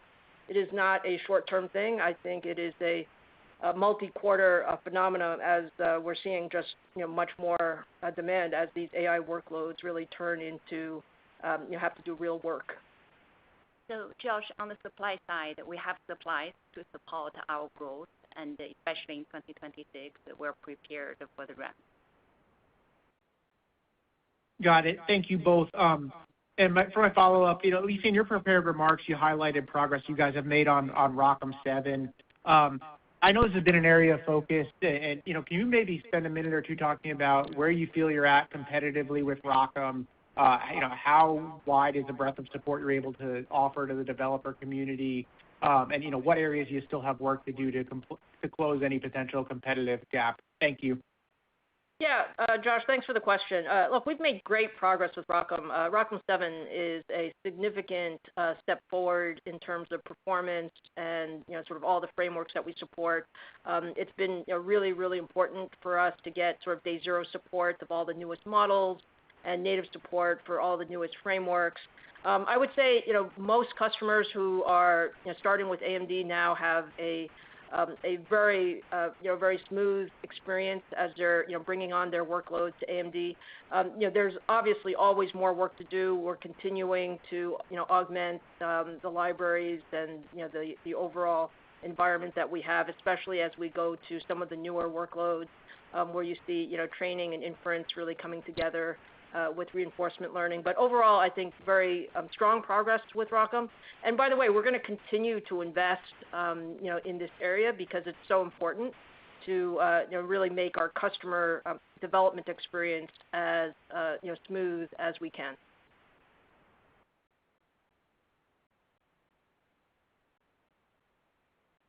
And the next question comes from the line of C.J. Muse with Cantor Fitzgerald. Please proceed with your question. Yeah, good afternoon. Thank you for taking the question. I guess first question, as you think about the 355 to 400 transition and moving to full rack scale, is there a framework that we should be thinking about for gross margins throughout calendar 26? Yes, CJ, thanks for the question. I think in general, as we said in the past, for our data center GPU business, the gross margin continue to improve when we ramp a new generation of product. Typically, at the beginning of the ramp, you go through a transition period, then you will normalize the gross margin. We're not guiding 2026, but our priority in data center GPU business is to really expand the top line revenue growth and the gross margin dollars. And of course, at the same time, we'll continue to drive the gross margin percentage up too. Very helpful. And I guess maybe Lisa to kind of probe kind of your growth expectations through 26 and beyond. And you talked about tens of billions of dollars in 27.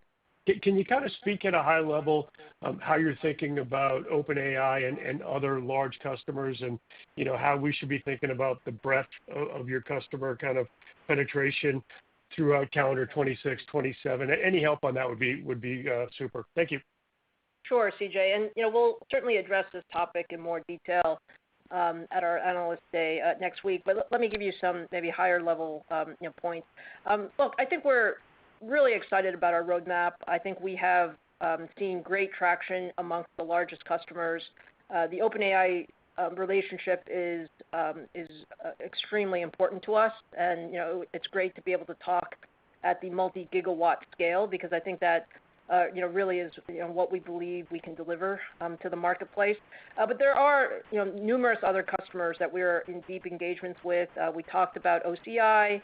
We also announced a couple of systems with the Department of Energy that are significant systems, and we have many other engagements. So the way you should think about it is, there are multiple customers that we would expect to have, let's call it, very significant scale in the MI 450 generation, and that's sort of the breadth of the customer engagements that we've built, and it's also how we're dimensioning the supply chain to ensure that we can supply certainly our OpenAI partnership, as well as the numerous other partnerships that are well underway.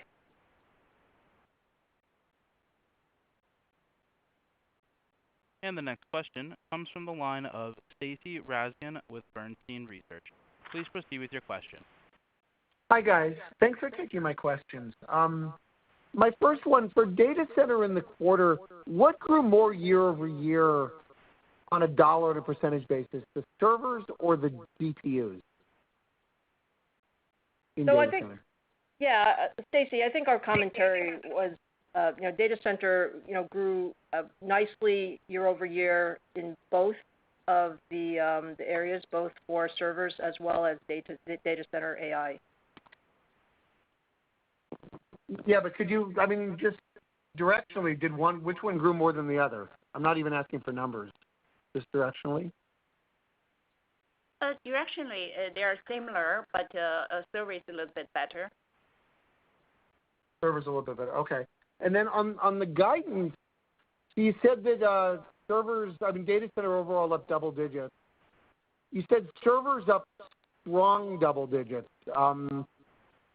What does that mean? Is that like more than 20%, or like how do I think about what you mean by strong double digits? Because again, I'm trying to for the GPUs for the year, do you think you were saying roughly like $6.5 billion or something last quarter for the year. Do you think it's still in that range? It kind of feels like they're still there. Stacy, here's what we guided. We guided sequentially data center will be up double digits, and we said server will go up strongly, and at the same time, we also said that MI 350 also going to ramp. So we did not. I don't think what you just mentioned was what we guided. Oh, okay. So if you say servers are up strongly, does that mean they're up more than the Instinct? Because you didn't really make that commentary on Instinct. No, look, Stacy, let me say it. So data center up sequentially double-digit percentage. Both server and data center AI are going to be up as well. And from the standpoint of where they are, I think we're pleased with how both of them are performing. The strong double-digit percentage comment perhaps was applying to the year-over-year commentary.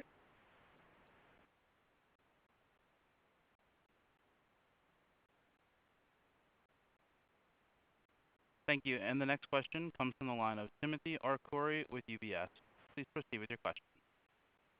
Thanks a lot. Lisa, I know it's only been a month since you announced this deal with OpenAI, but can you give us maybe some anecdotes of how this has influenced your position in the market with other customers? Like, are you engaged with customers that you wouldn't have been engaged with if you hadn't done this deal? That's the first part of the question. And then the second part relates to a prior question, which is that it looks like they could be something like half of your data center GPU revenue in the 2027-2028 timeframe. So how much risk in your mind is there around that single customer for you? Sure, Tim. So let me say a couple things. First of all, the OpenAI deal has been in the works for quite some time. We're happy to be able to talk about it broadly, and also talk about the scale of the deployment and the scale of the engagement being multi-year, multi-gigawatt. I think all those things were very positive. We've had a number of other engagements as well. I think over the last, if you were asked to ask specifically over the last month, I would say that it's been a number of factors. I think the OpenAI deal was one of them. I think being able to show the Helios rack in full force at Open Compute was also a very important milestone because people could see the engineering and sort of the capabilities of the Helios rack. And if you're asking whether we've seen a increase of interest or an acceleration of interest, I think the answer is yes. I think customers are broadly engaged and perhaps broadly engaged at higher scale, which is a good thing. And then from the standpoint of customer concentration, I think a very key foundation for us in this business is to have a broad set of customers. We've always been engaged with a number of customers. I think we're dimensioning the supply chain in such a way that we would have ample supply to have multiple customers at similar scale as we go into the 27-28 timeframe, and that's certainly the goal. Thank you. And the next question comes from the line of Aaron Rakers with Wells Fargo. Please proceed with your question. Yeah, thanks for taking the questions. I'm curious on the server strength that you're seeing, if there's a way to unpack how we think about unit growth versus ASP expansion as we move through the Turin product cycle, and how do you guys just kind of think about that going forward? Yeah. So, Aaron, on the server CPU side, Turin certainly is more content, so we see ASPs grow as Turin ramps. But I also mentioned in the prepared remarks that we're actually seeing a good mix of Genoa still there. So Turin is ramping very quickly, but we are also seeing Genoa demand continue well as the hyperscalers are not able to move everything to the latest generation immediately. So from our standpoint, I think it's broad-based CPU demand across a number of different workloads. This is a little bit of this is, let's call it server refresh, but it seems like from our customer conversations, the workloads are broadly due to the fact that AI workloads are spawning more traditional compute, so more build out is necessary. I think going forward, one of the things that we see is there is more of a desire for the latest generation, and so as much as we're happy with how Turin is ramping, we're seeing actually a strong pull on Venice and a lot of early engagement in Venice, which kind of says a lot about kind of the importance of general purpose compute at this point in time. Yeah, thanks. As a quick follow-up, I'm curious, and not to steal maybe the discussion from next week, but Lisa, you've been very consistent, like $500 billion of total AI silicon TAM opportunity, and obviously progressing above that. I'm curious, as we think about these large megawatt kind of deployments, how you think about the updated views on that AI silicon TAM as we look forward. Well, Aaron, as you said, not to take too much away from what we're going to talk about next week. Look, we're going to give you a full picture of how we see the market next week. But suffice it to say, from everything that we see the AI compute TAM just going up. So we'll have some updated numbers for you. But the view is, whereas 500 billion sounded like a lot when we first talked about it, we think there is a larger opportunity for us over the next few years, and that's pretty exciting. Thank you. The next question comes from Antoine Chkaiban with New Street Research. Please proceed with your question. Hi, thank you so much for taking my question. So I'd like to ask about whether the developing relationship with OpenAI could be a tailwind to the development of your software stack. Can you maybe tell us about how the collaboration works in practice and whether the partnership contributed in making ROCm more robust? Yeah, Antoine, thanks for the question. I think the answer is yes. I think all of our large customers contribute to let's call it a broadening and deepening of our software stack overall. I think the relationship with OpenAI is certainly one where our plans are to work deeply together on hardware as well as software as well as systems and future roadmap. And from that standpoint, the work that we're doing together with them on Triton is certainly very valuable. But I will, say beyond OpenAI, the work that we do with all of our largest customers are super helpful to strengthen the software stack. And we have put significant new resources into not just the largest customers, but we are working with a broad set of AI native companies who are actively developing on the ROCm stack. We get lots of feedback. I think we've made significant progress in the training and inference stack, and we're going to continue to double down and triple down in this area. So more customers that use AMD, I think all of that goes to enhancing the ROCm stack. And we're actually, we'll talk a little bit more about this next week, but we're also using AI to help us accelerate the rate and pace of some of the ROCm kernel development and just the overall ecosystem. Thanks, Lisa. And maybe as a quick follow-up, could you tell us about the useful lives of GPUs? I know that most CSPs depreciate them over 5-6 years, but in your conversations with them, I'm just wondering if you see or hear any early indication that in practice they may be planning to sweat those GPUs for longer than that.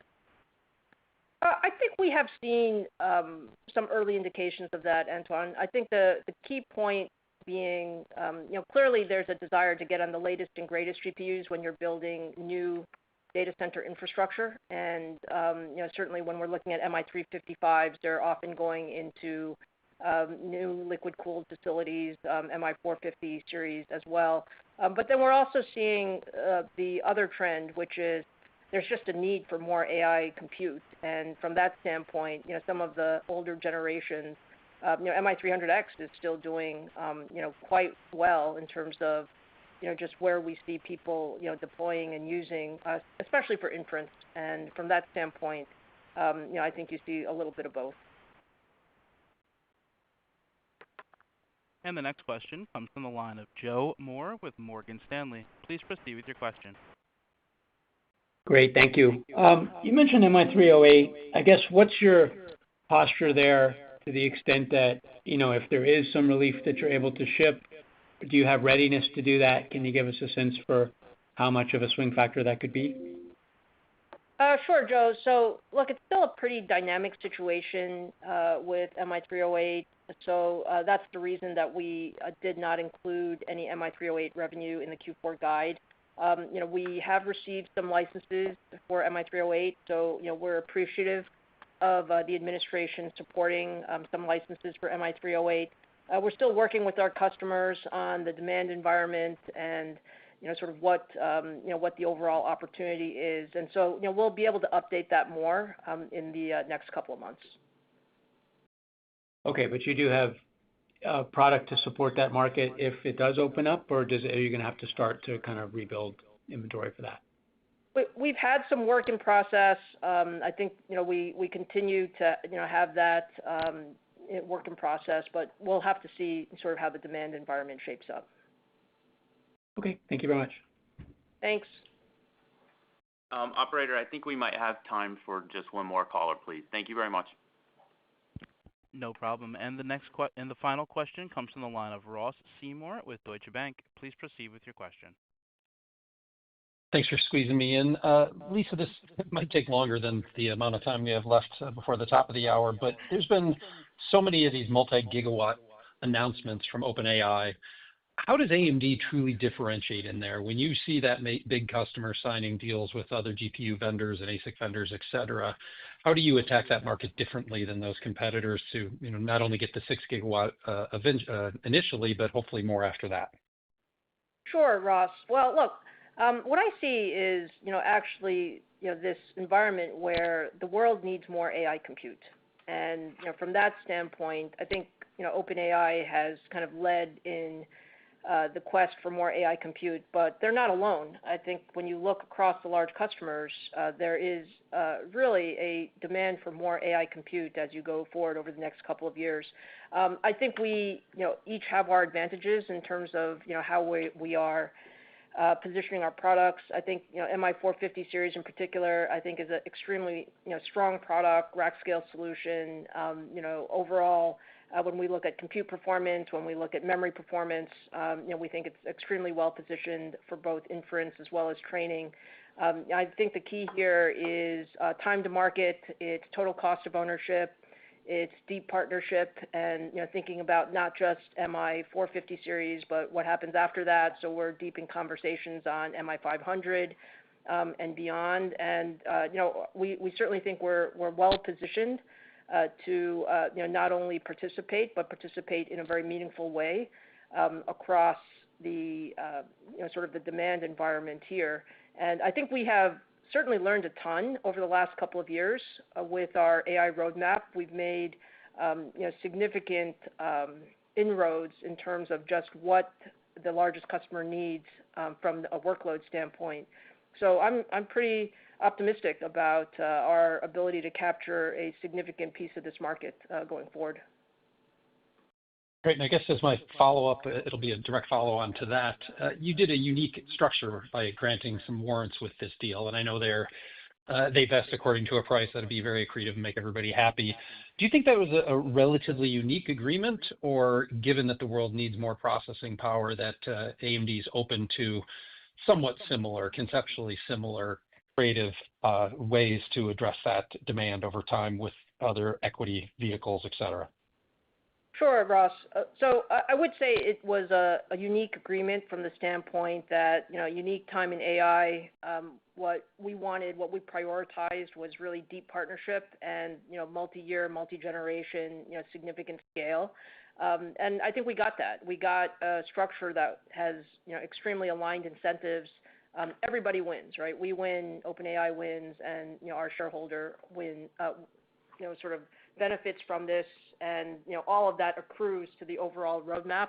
I think as we look forward, I think we have a lot of very interesting partnerships that are developing, whether they're with the largest AI users, or you think about sovereign AI opportunities, and we look at each one of these as a unique opportunity where we're bringing sort of the whole of AMD, both technically as well as all the rest of our capabilities, to the party. So, I would say OpenAI was pretty unique, but I would imagine that, there are, lots of other opportunities, for us to bring our capabilities into the ecosystem and participate in a significant way.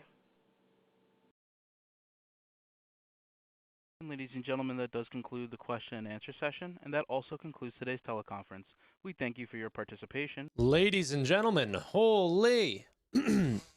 While watching this, the stock did not have the greatest reaction. I mean, honestly, I was surprised. Some of these answers were, huge. Like, they essentially said that, they expect the partnership with OpenAI to lead to data center AI revenue of over $100 billion over the next few years. That one partnership alone, not talking about all the other ones that we might hear on their investor/AI day. So, that would be huge acceleration in their growth. People didn't seem to care. Stock is trading, down 3% since the after hours. Like, either way, well, that actually happened. Jared Isaacman also got renominated to lead NASA. Trump renominated him. I think he was the right man for the job to begin with, so I think that that's very positive. Yeah. Overall, I'm a happy camper with this AMD call. I don't think I have too many concerns. I think Wall Street wanted a little bit more from the data center revenue, but I think they will get that, especially with some of these partnerships that they may announce. This total addressable market is just too big for AMD to sort of fail here, in my opinion. There's just so much growth to go around. So, either way, it looked very good, and they're going to continue to truck along. Lisa Su's obviously, doing very well for the company and their shareholders. Really quick, Upstart down 13%, Axon down 17%, slight recovery from how low they actually got, and we're up a little bit on our shares from buying that dip there. and Pinterest down 19.5%. Toast losing some of those gains throughout the earnings call, only up 3% now. Kratos down 9.4%. Tempest AI down 5%. Arista Networks down 10%. Rivian up 4%. One of the few positive names, and probably one of the slam dunk businesses today, Zeta Global. Okay. I am absolutely covered in cat hair because of this guy right here. Look at this guy, huh? But, there he is. What's it called? I'm going to get going. I got another live stream here at either 7 or 8:30. I haven't decided yet. Might try to get some dinner in and then do maybe an 8 o'clock stream, something like that. But until next time, guys, this was, in my opinion, a successful earnings call from many companies. And yeah, thanks for coming along with the journey, learning a little bit more, listening to the earnings calls. Many people just want to hear the quick summaries, but actually listening through all of the earnings calls gives you a better perspective for how the company's actually doing and how they think about their business. Anyway, until next time, bye for now.